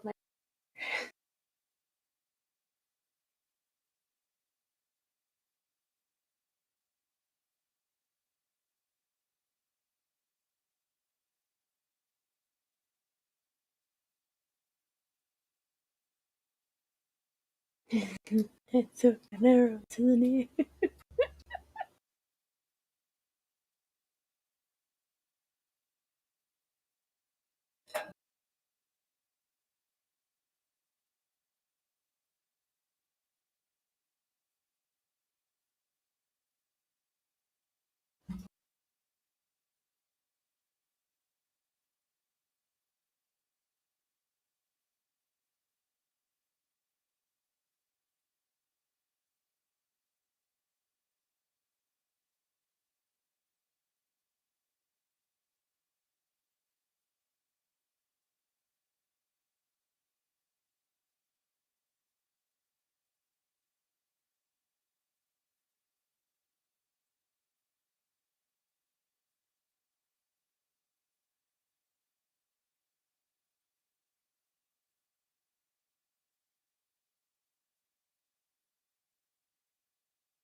I'm back.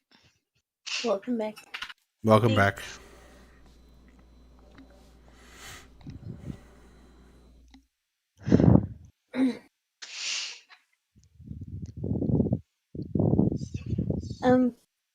Can stream still hear us? Yes. Do I need to disable that? No. No, you don't have to. I was just curious. I can. So Kiddo has a hard time speaking up. So sometimes I when I do it with her, I just kind of ask her if she has anything she wants to do because she's very polite and doesn't want to cut off anyone. So Okay. if I just hey kiddo, do you want to do anything? It's not to cut off anyone or anything. It's just to make sure that she gets heard. Yeah, that's totally fine. You guys are all welcome to speak up at any point. That's the way I roll. So don't ever feel like you're interrupting. I think once she gets more comfortable with everyone, she'll.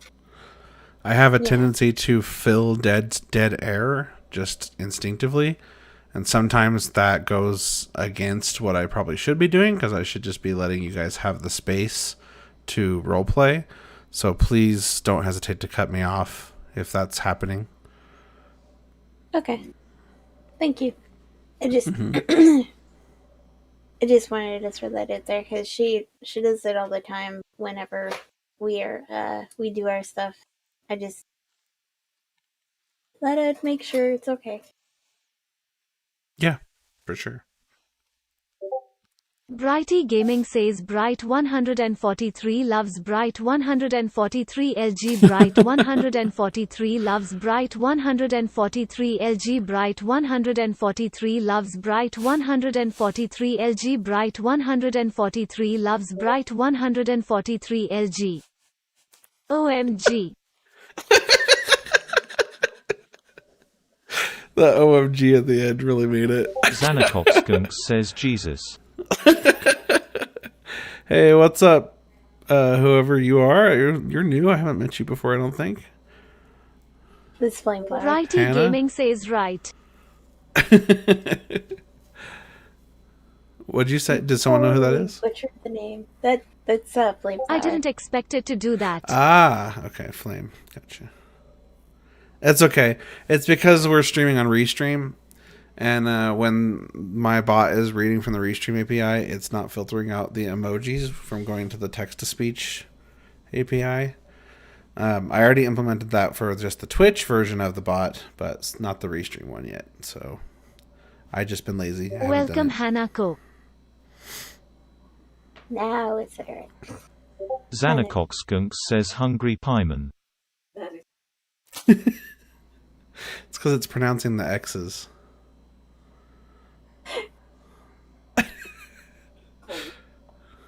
Xanacox.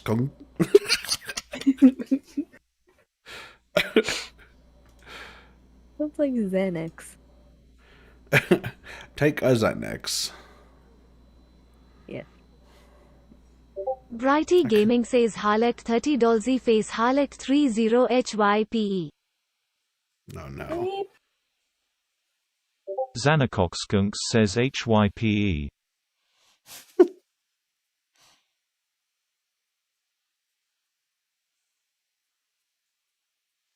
Brighty Gaming says Bright 143 cookie. Cookie. Cookie. Xanacox says many cookies. Brighty Gaming says hype wave.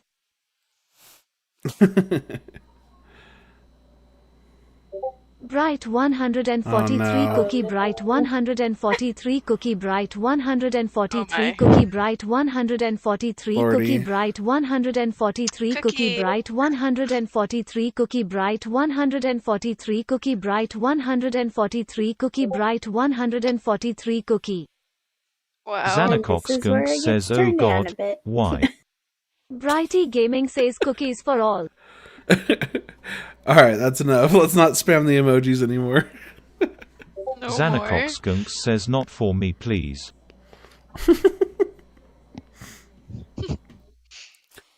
All Is right, who are we Harley waiting still on? here? Still, I think we're waiting Brighty on Gaming Azula says Bright and Rainbow. 143 sweaty. I don't think Harley has noticed my mic Bright yet, or he hasn't said anything. 143 R. I'm right here. Yeah, you're right. I don't think he noticed your mic either. Yeah, I thought he was gonna notice right away, but he hasn't said anything yet. I'm just gonna wait. I'm not gonna say anything. It's funny when you joined, I had to go look and make sure it was actually you. Okay, I'm back. That's really funny. Brighty Gaming says he doesn't notice things a lot of the time. Yeah, I know. He doesn't. So All right, funny. I think we're just waiting on Rainbow now, or is he back? He's back. Rainbow? He's All right, Yeah, here. Rainbow said he was Hey, here. you Oh, dropped okay. the volume down on the voices. Yeah, just a little bit. It was a little loud.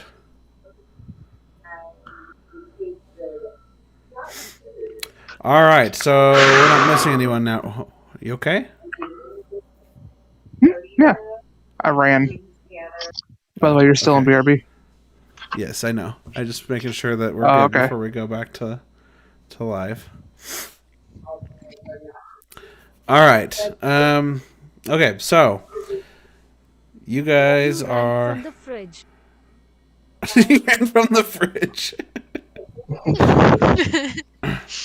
So you guys open up you follow the goblins into the next room, and the next room is an all-white room. It's very oddly shaped. It's kind of like just like this weird rectangular room, but the walls are kind of lumpy, and the whole thing is white. The walls, the floor, the ceiling, everything except for the door on the opposite side of the room, and a stressed out looking lady seated at a cheap desk writing Lumpy furiously white on a walls. piece of paper. She's got an inkwell and a quill pen. How's that for immersion? A second after the door is opened, the room starts to elongate. So you open the door, you step inside, and the room stretches out. So behind this lady at the desk, it stretches out to be 100 feet long. It's like 40 feet wide and 100 feet long. So you're in this huge room, basically. 40 feet wide is already still big, and then it goes back 100 feet. And you watch as the room resizes itself to this size. And then right as it does, the old lady looks up, and then she looks back down at her paper and writes something, and the two goblins you were following in front of you just disappear. Just vanish. Boop! They're just gone. So this lady, I don't know if you said it or not, is she a goblin? No, she's human, and she's old. She's Okay. she definitely looks like she's at least in her probably 60s, maybe 70s. Grandma? So I'm gonna look around like where'd the goblins go? I'm just like looking around like completely confused. Wow, Dolzy's Yep, age. you guys can look around. She doesn't seem to pay you any Oh. mind. She just keeps writing on her paper. She looks very frantic, very flustered. I gaze around the room. Huh? I've been in a room like this before. You say that out loud? Yes. Okay.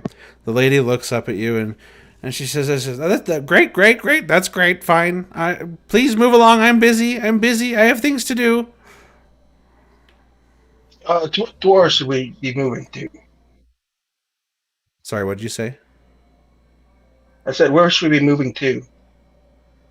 Well, there's a door on the opposite side of the room, but it's 100 feet away, so you can. It's very small from your perspective.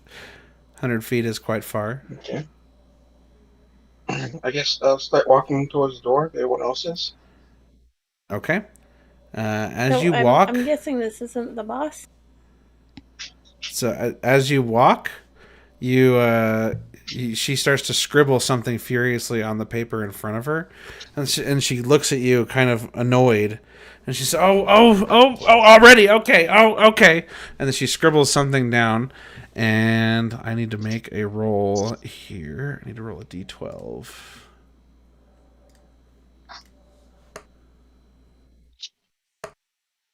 And no, she is not the boss that you thought you were meeting. That lag. Oh my gosh. Dude. I know, it's so bad. Alright, so a 2. So I need to look at this table now. Alright, so in front of you, Rainbow, or Keth, magic orbs appear, buzzing around the room and flashing psychedelic patterns that freak all of you out. Each of you in the room must succeed on a wisdom saving throw or suffer the effect of a spectator's confusion eye ray. So all of you need to make wisdom saving throws now.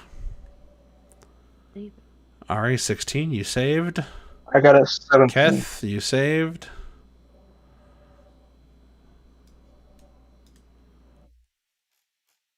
Meatface got 6? Or is that a check? Let's see. Wait, hold on. What am I looking at here? Oh, I have to scroll down. Derp. I don't entirely know. Yeah, why is it There so we go. something different? How do you do the save? So there's a box that says saving throws on the left side. I saw it. Never mind.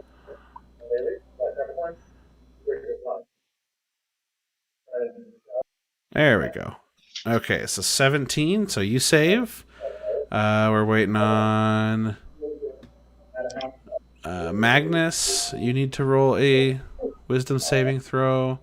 And Leon, you need to roll a wisdom saving throw. Here's Leon's. Okay, so you do not There you save. What am I not saving? You're not very wise, I guess. Oh, well, you should have known that from the beginning.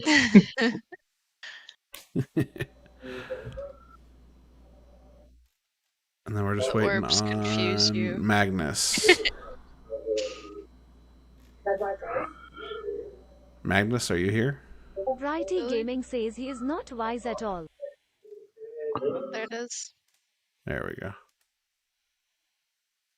Sorry, I was having trouble finding it. You're good.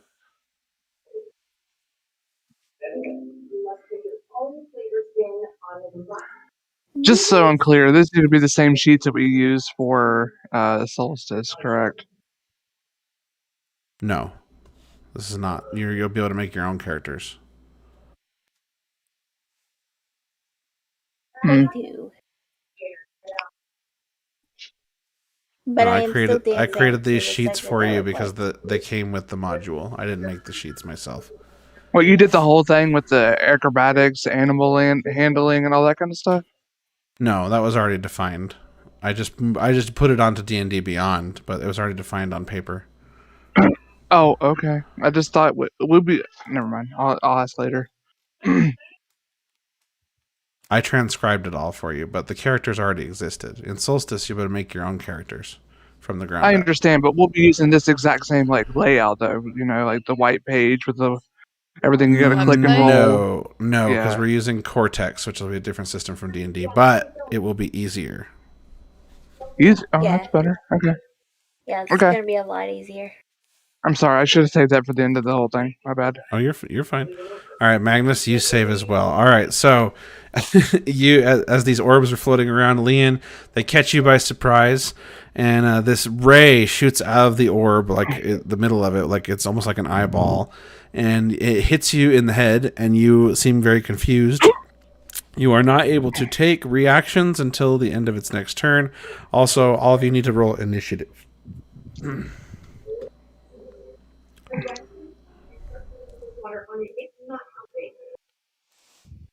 Oh, 14. Oh, I got a 20.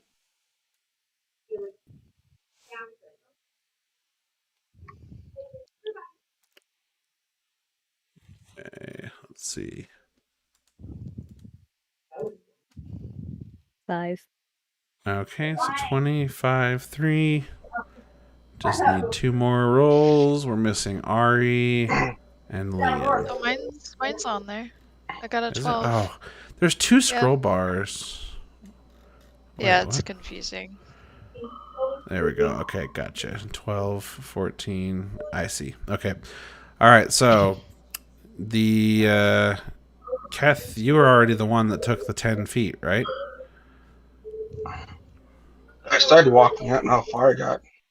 Yeah, 10 feet is about how far you got before the orb popped up. And you are able to act now. So you can walk further or you can do something. Like, it's up to you at this point. How far am I between me and the old lady? There is about 20 feet between you. How far can I move?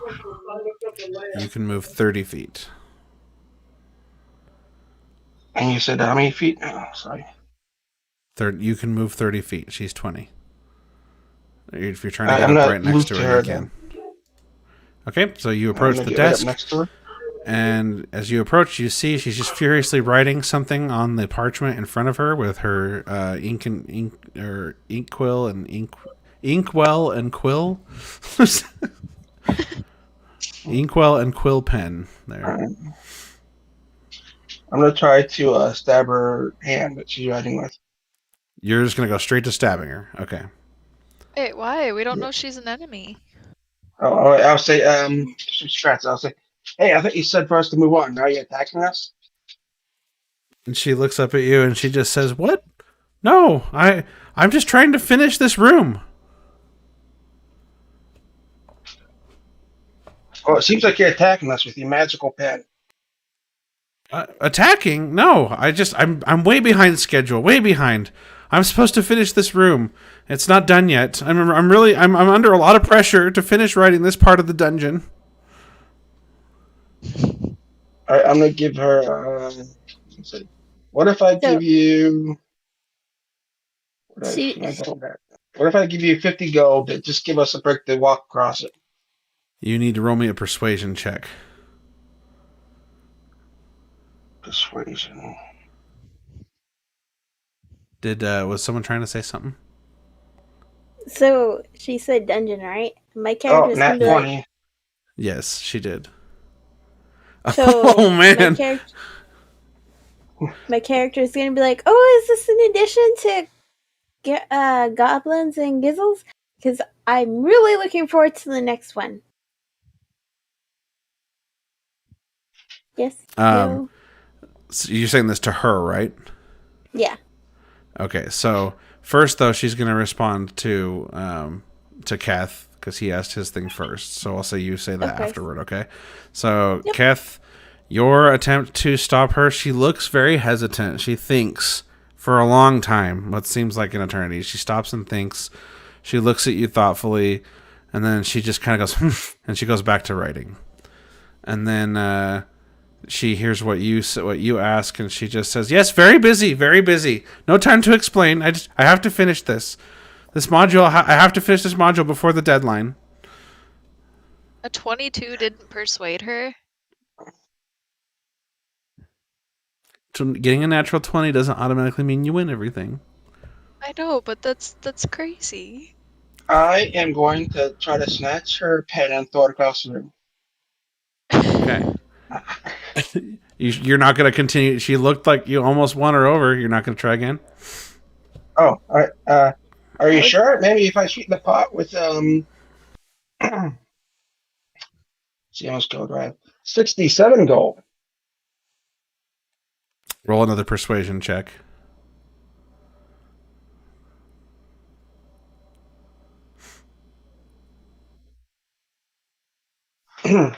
$17. Okay. And she stops again. She taps her pen on her temple, and she's thinking for a moment, and then she goes back to writing. I don't think I'm going to talk her out of it, so I'm going to try to throw the pen. Oh. Okay. So you're gonna need a dex check, I guess, to try and snatch the pen from her. Dex. This one is for it. Actually, I should be following the I see turn system deception. here, and I've already given you 2 turns, so you can try to snatch the pen next turn. Okay. But I think we need to move to the next person. So Alright, that's gonna be Leon. I think you're next. Yes, you are next, Leon. So Kath is up there trying to persuade her to stop writing, and you see this happening, and you see that she's been thoughtful each time. The second time she looked even more hesitant to continue writing, but then she still continued writing. So what do you want to do, Leon? You can also see that Kath is getting very frustrated, and he's probably about to do something hostile.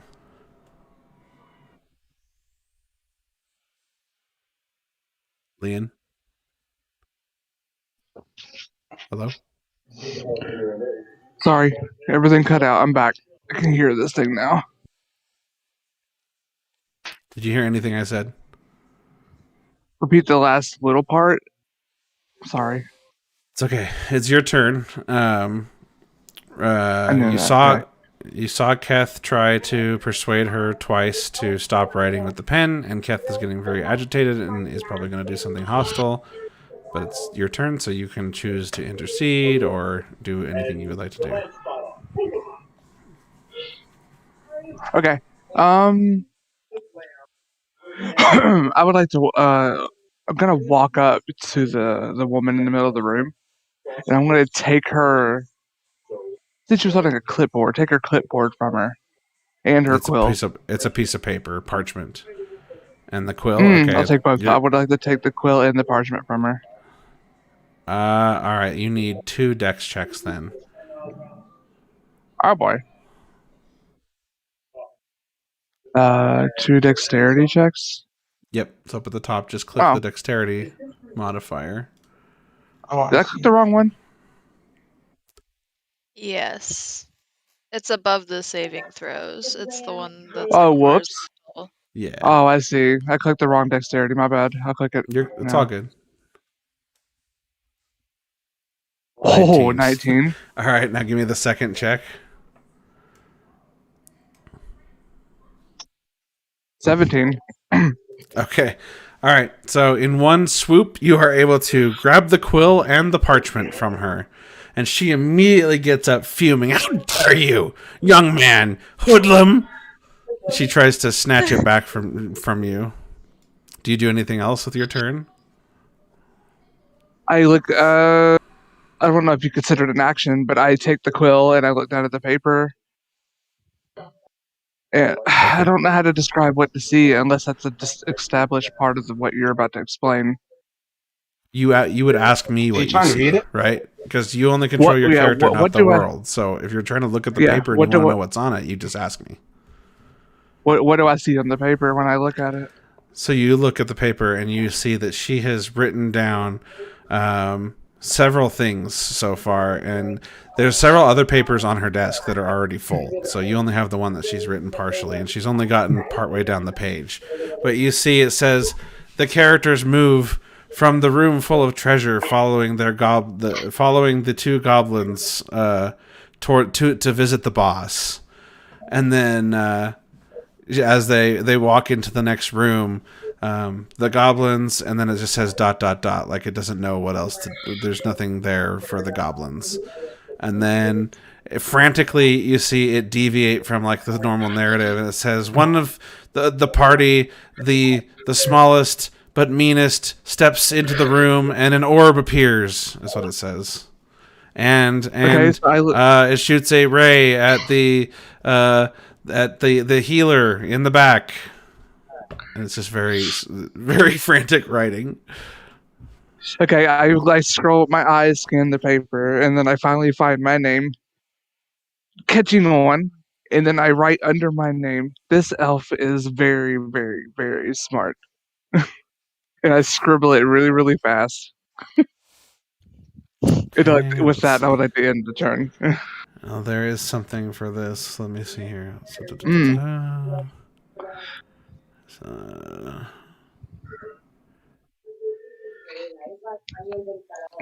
Right. It's a new obstacle. I know it said something in here.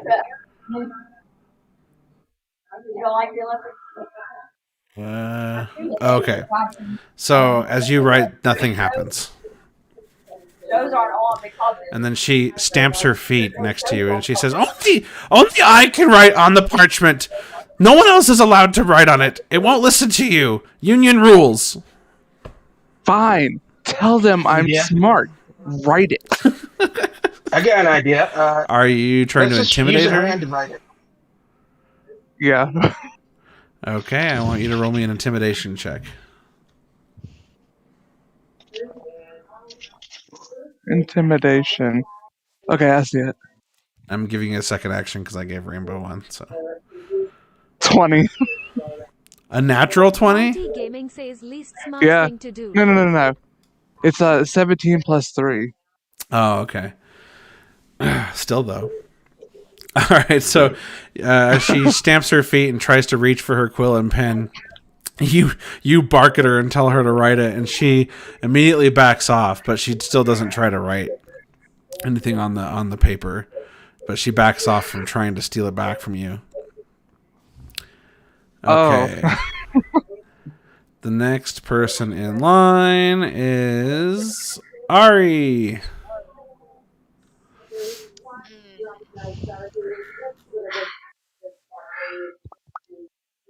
I want to approach the lady and Azula's character, whose name I'm forgetting right now. Leon. But Leon. yeah, Leon. I want to approach them. Can I do that? Like, does that count as an action, or is that just me No, approaching them? that's just movement. Okay. You're good. Okay. I want to take the paper. Can I take it from Leon? Will he let me take it? Up to Leon. Will you let me have it, Leon? Yes. All right. I take the paper and I tear it in half. Oh no. Well, there goes reality. All right, you tear it in half, and nothing happens. The paper just shreds and flutters to the floor, or if you're still holding on to it, it's just you just now have two torn pieces of paper. And there goes my chances of being smart. Can I just continue walking to the end of the room? However far that gets me. Sure, you can. As soon as you start walking, she starts yelling and stamping her feet again. No, you can't go in. I haven't finished it yet. You can't go in. You can't go in. She's not doing anything physically to stop you, though. She's just screaming. I'm just gonna ignore her. Okay. Wow. Is that it for your turn then? Yep. All right. So after Ari, we have a 3 and a 5. So Meat Face, you are next.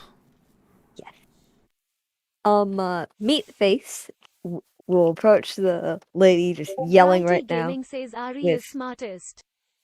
with his cat in hand. Put the cat on the floor. Pick up the papers and then try to politely ask what do they mean.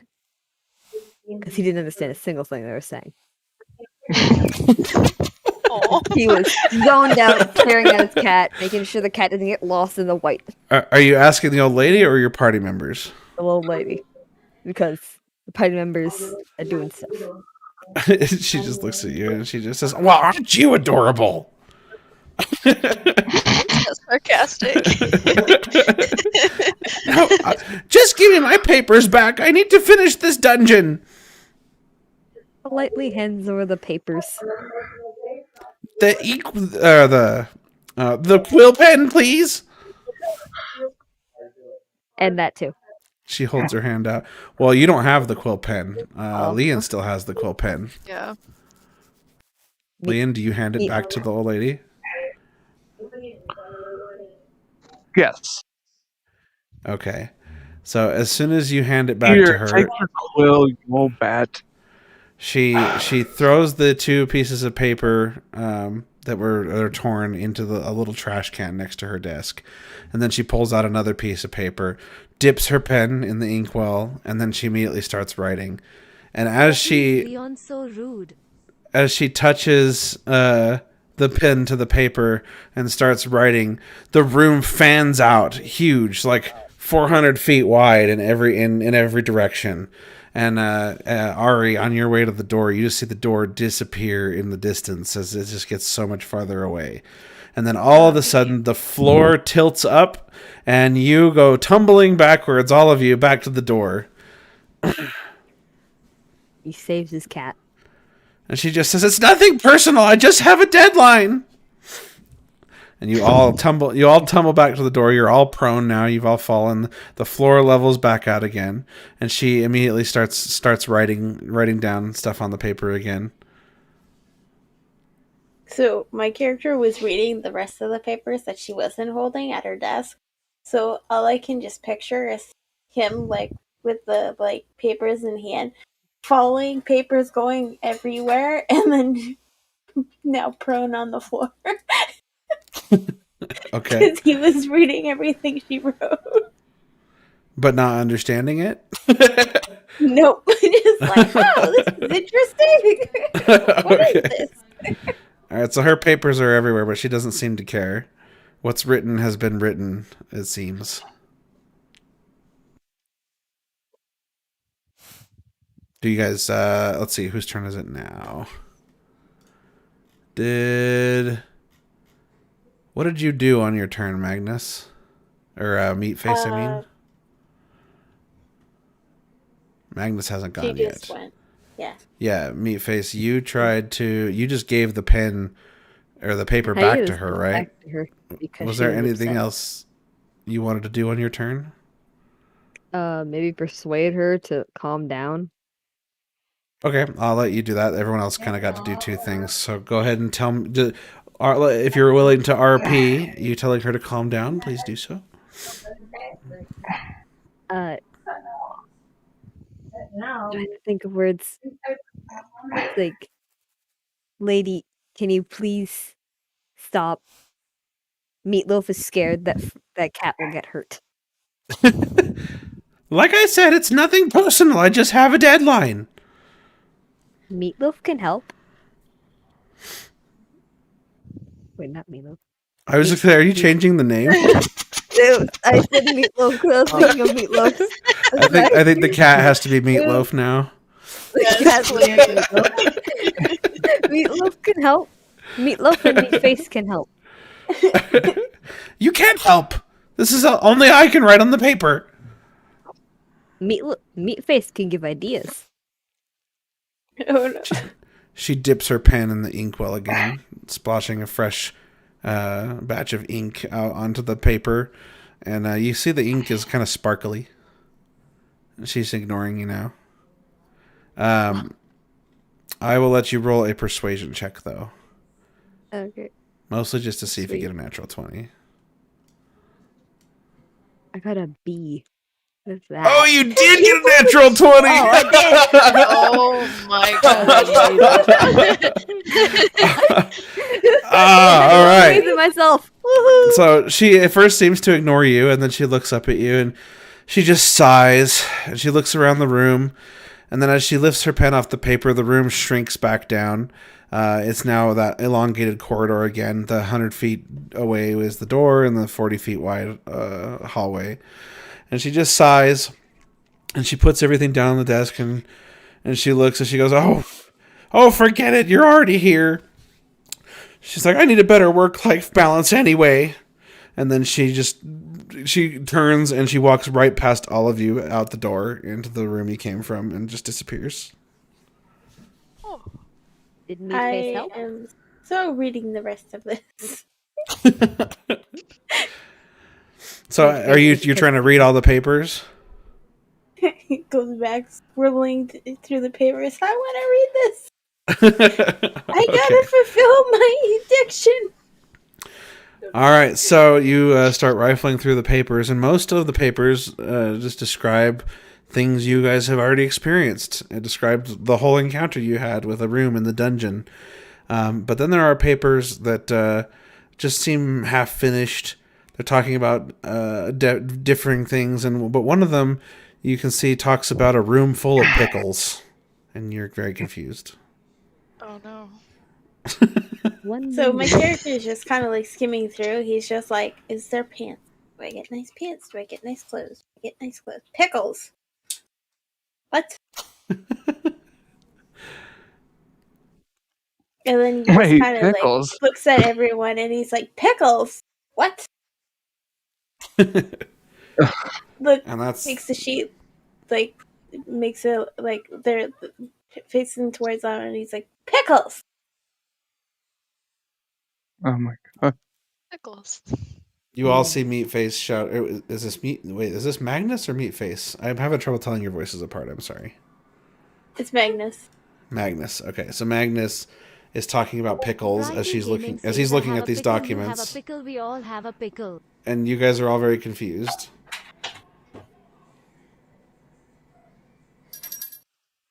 You guys are free to do anything you want. You're in this room now. There's the desk and the door. Xanacox That's pretty Skunk much all says there Pickle is. Rick. I want to search the desk. Okay. I'm Go ahead and roll gonna me walk an with her and search investigation the desk. check. Oh, what?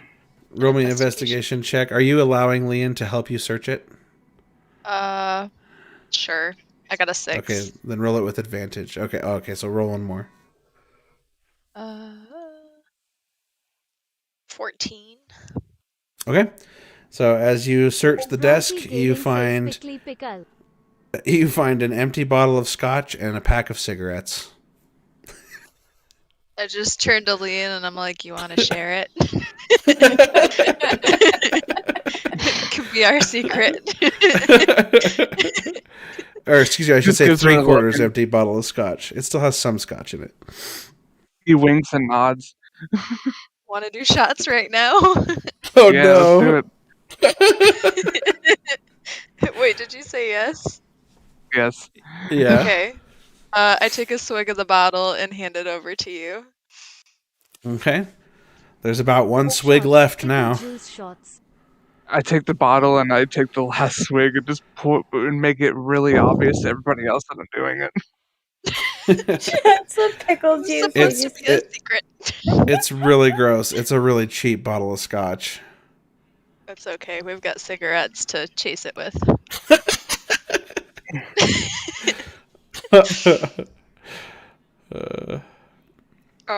Do we have a lighter? I don't think we have a lighter. I don't have a way to light the cigarettes. can I use like just a free action and just light it for them with magic? I think you have like Tinder, don't you, in your What inventory? magic do you You can light it. have? Yeah, we all have Tinder boxes. That should light your cigarettes. Oh yeah, you do have tinder boxes. You can use that to light it. Also, the spellcasters, I believe, have cantrips. Like Leon, you're out of spell slots, but you still have 3 cantrips that don't cost spell slots. You have light, so you can touch an object and make it light up. You have sacred flame, so you could How do I look at these? probably use that. Thaumaturgy. Is it under spells? Yeah. Yep. You'll see the 3 cantrips. Those you can use at will. You don't have to charge those up or have the spell slots free. Does the alcohol affect us at all, other than it being gross? Not right away, but you definitely feel the warmth as the alcohol goes down into your stomachs, and it takes some time before you start to feel tipsy, but you probably will. Boris says no, don't do it. Everyone knows Tinder after bad scotch is a bad idea. Righty Gaming says, "Ha ha ha ha." Oh my god, TMI. Let's not go down this anymore. That's so funny. Alright, I guess I'll just pocket the cigarettes and then... Xanacox Skunk says confusion. Don't worry about it. Just don't worry about it. We're not gonna go down this road. The end of conversation. Mother's rules. Righty Gaming says Boris is correct there. All right, so you guys are still in this room. Feel free to do whatever. Yeah, I'll just wait for the next person. Well, so combat has ended, so there's no more turns. So you guys are free to just speak up about whatever you will be doing. X says end of conservations, guys. Child. Wait, what's going on? I think the I do not want to explain this to her, so please stop talking about it. Righty Gaming says conversations. Explain. I'm confused now. I'm not sure what we're. Just move past it. Just Pretend it never happened. Okay. Continue with the RP. Anyway, so Okay. they light their cigarettes. Okay. I just put the Pickles. cigarettes in my pocket, or my Okay. backpack, or whatever I have. Alrighty. Sith Do you Lord guys do Boris anything says else? Rev XF1, Rev XF2, Rev XF2, Rev XF2, Rev XF3. There's nothing in the Righty Gaming room. says bad Boris. New topic. All right. Maybe I need to turn the voice off for a bit so that you guys can RP a little. Let's see. Put this back there. Okay. So you guys go ahead and do whatever it is you would do next. There's only one way out of this. Well, two ways out of the room. I guess you could go back the way you came. I'll start walking towards the other door through the room. Okay. All right. And as you get to the other Head side of the one room, follow. the door is just this rickety wooden door, kind of like a lot of the ones you've seen so far. It looks like it would be easy to get through if it's locked, but you can try it. I'll try the handle and see if it's locked. Okay, as you try the handle, you open it, and inside you see a little pantry. Why a pantry? Because monsters have to eat. Believe it or not, the creatures that dwell in this dungeon exist even when you chumps aren't padding through their shit. Excuse me, parading through their shit. The room reeks of vinegar. Wow. Shelves line the walls on either side of you. They contain oversized pickle jars, which probably accounts for the stink. Most of the jars are filled with just brine, but a dozen still contain enormous pickles nearly 2 feet long. The jars are wider than the shelves, so they stick out over the edge. Also, there's a 10-foot ladder blocking the middle of the pantry, leaning against one of the upper shelves. Are these pickles for giants? So this room is going to be very hard to move through without touching one of the jars. My Leanne character's looks at just the gonna jars and enter be realizes- like, this all makes sense now. Pickles.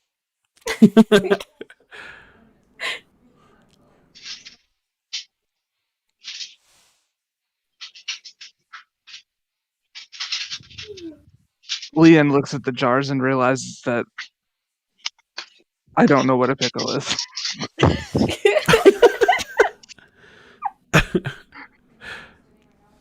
Are you going to investigate?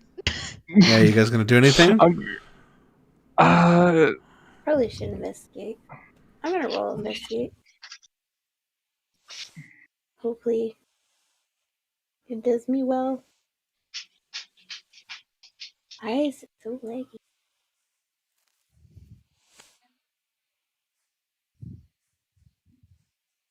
Did he say he doesn't know what a pickle is out loud?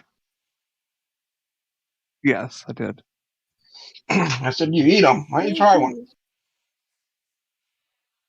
Eat one. These are edible? Yep. Make Okay. you strong. I want to take an action to grab a jar. I just rolled a 22 for investigation. Okay. So are you moving into the room, or are you just doing a visual inspection from outside the room? I moved into the room, but I'm just kind of... Okay. So before we answer the investigation, I need you to roll me a dexterity saving throw. Or no. Oh no. All of us? Is just her? Oh, no, excuse me. Not a dexterity saving throw. An acrobatics check. Sorry, I misread this. Okay. Is this all of us or just one? Just the one moving through. So Magnus. Okay. Well, that's actually better than I thought it would be. With my rolls. 13. Okay. So as you move into the room, and what was your investigation? 22. You notice that there is a hatch at the top of the room that you could get out, but right as you notice that, you bump into one of the jars of the pickles on the shelf, and it falls down and smashes to the ground, releasing this pickle, which immediately wakes up with this evil-looking face and an angry eyebrow. An angry unibrow. And it comes to life. Everybody roll initiative.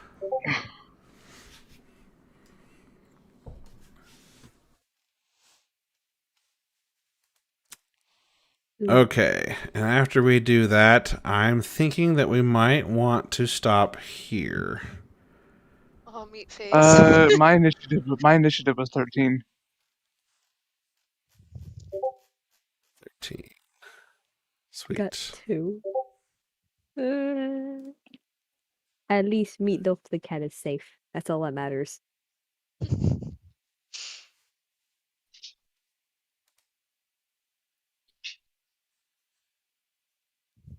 Okay, is that everyone's initiative?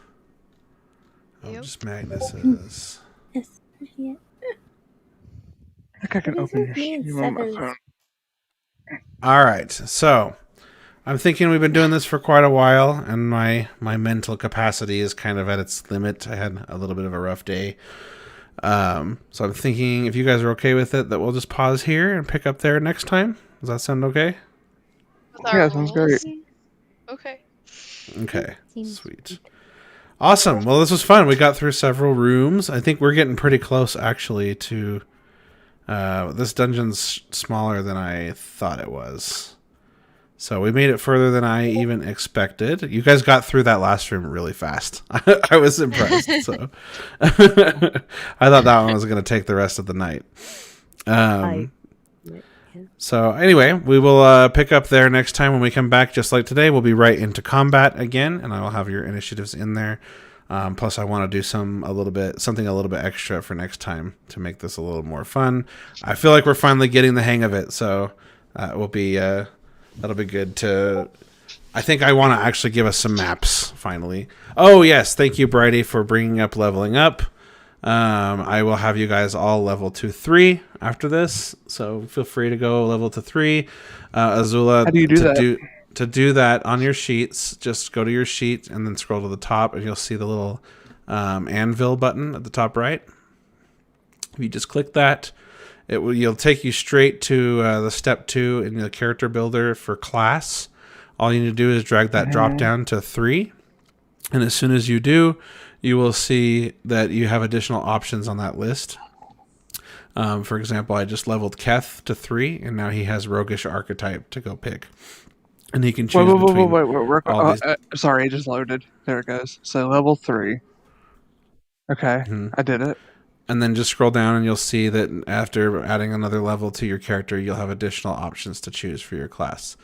There may be the case, depending on your class, that you just get a thing. Oh, like the thing that it'll say second level underneath it. See, like, I don't know if you can see my screen, but you can see Keth has Cunning Action at 2nd level, and then Roguish Archetype is 3rd level, and that's because I just updated him to 3, so that's why he can see that now. You can How see do I other things. choose these? I'm so sorry. Okay, are you able to see my screen? I'm going to have to look at it now. I was looking at the sheet myself. Just look at my screen. I can see yours. You can do this off stream, but so this is Rainbow's at 2. Who'd we lose? Was that? Are you still here, Nobody? Azula? Okay, I heard Yes, someone I'm leave here. Discord. That's weird. All right. It was a bot. Oh, okay. Oh, your bot left. Okay. I moved him out a while ago, actually, to stop the TTS. But anyway, it doesn't matter. So all I do to level Rainbow is I'm putting this to 3, and now he gets an extra option down here. So he says 3rd level. And if the option has a choice, then it will be highlighted in blue like that with a blue exclamation, and then you can expand it and you can choose. So he's going to have to come in here and choose his Roguish Archetype, and he can choose the different ones. If you need to know like the text for the different ones, Rainbow, or if anyone else has a choice like that, just go ahead and search for them. So if you just search D&D 5e Roguish Archetype and then type in the different ones, you'll find them. You can search in the search up here too. So if you put Roguish Archetype up there, I'm sure it would take you to the Rogue page with all the different archetypes and the text about them. So that you should be able to find everything you need on D&D Beyond. There might be the possibility that some of you got leveled up and you just get a thing, but there's no choice to be made. So you just have things that you got for 3rd level, but you don't have to choose something. So just pay attention to that. If it's blue, you have to choose something. If it's not blue, then it's just a thing you got. Like Cunning Action wasn't anything he had to choose at level 2. He just got Cunning Action at level 2. Does that make sense? Yeah, I didn't get anything extra when I hit level 3, so everything's the same. Okay. You can also see what's upcoming as you level. You can see all these different things. So like on level 4, Rainbow will have the ability to get a ability score improvement. So he can open this Okay. up and see he can increase his ability score. So if he goes to 4, then this thing would give him a choice to choose which abilities to add points to. So, but yeah, feel free to look ahead and see what's coming up for your class too, so you can have stuff to look forward to. Okay. Okie dokie. And then Rainbow, did you see all that as well? Yeah.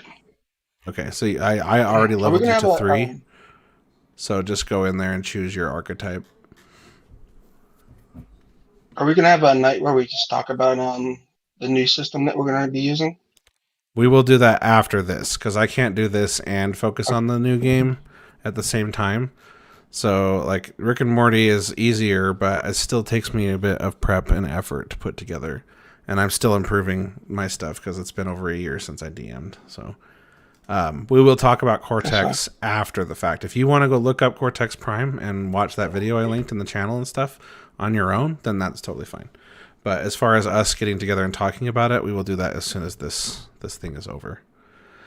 I'm going to end the stream, but that doesn't necessarily mean I'm logging off. So if you guys want to play something, I'll have to go see what Nikki's up to. But let me just say goodbye to everybody on the stream. Boris, Delusional, I appreciate you guys. Anyone else who's there? Joey, I think I saw you earlier. Thank you guys for stopping by and hanging out with us. We appreciate all the support. Hopefully it was fun. I know we had a few bumps in the road, but that's normal. And we will talk to you. We'll see you guys next week for episode 3.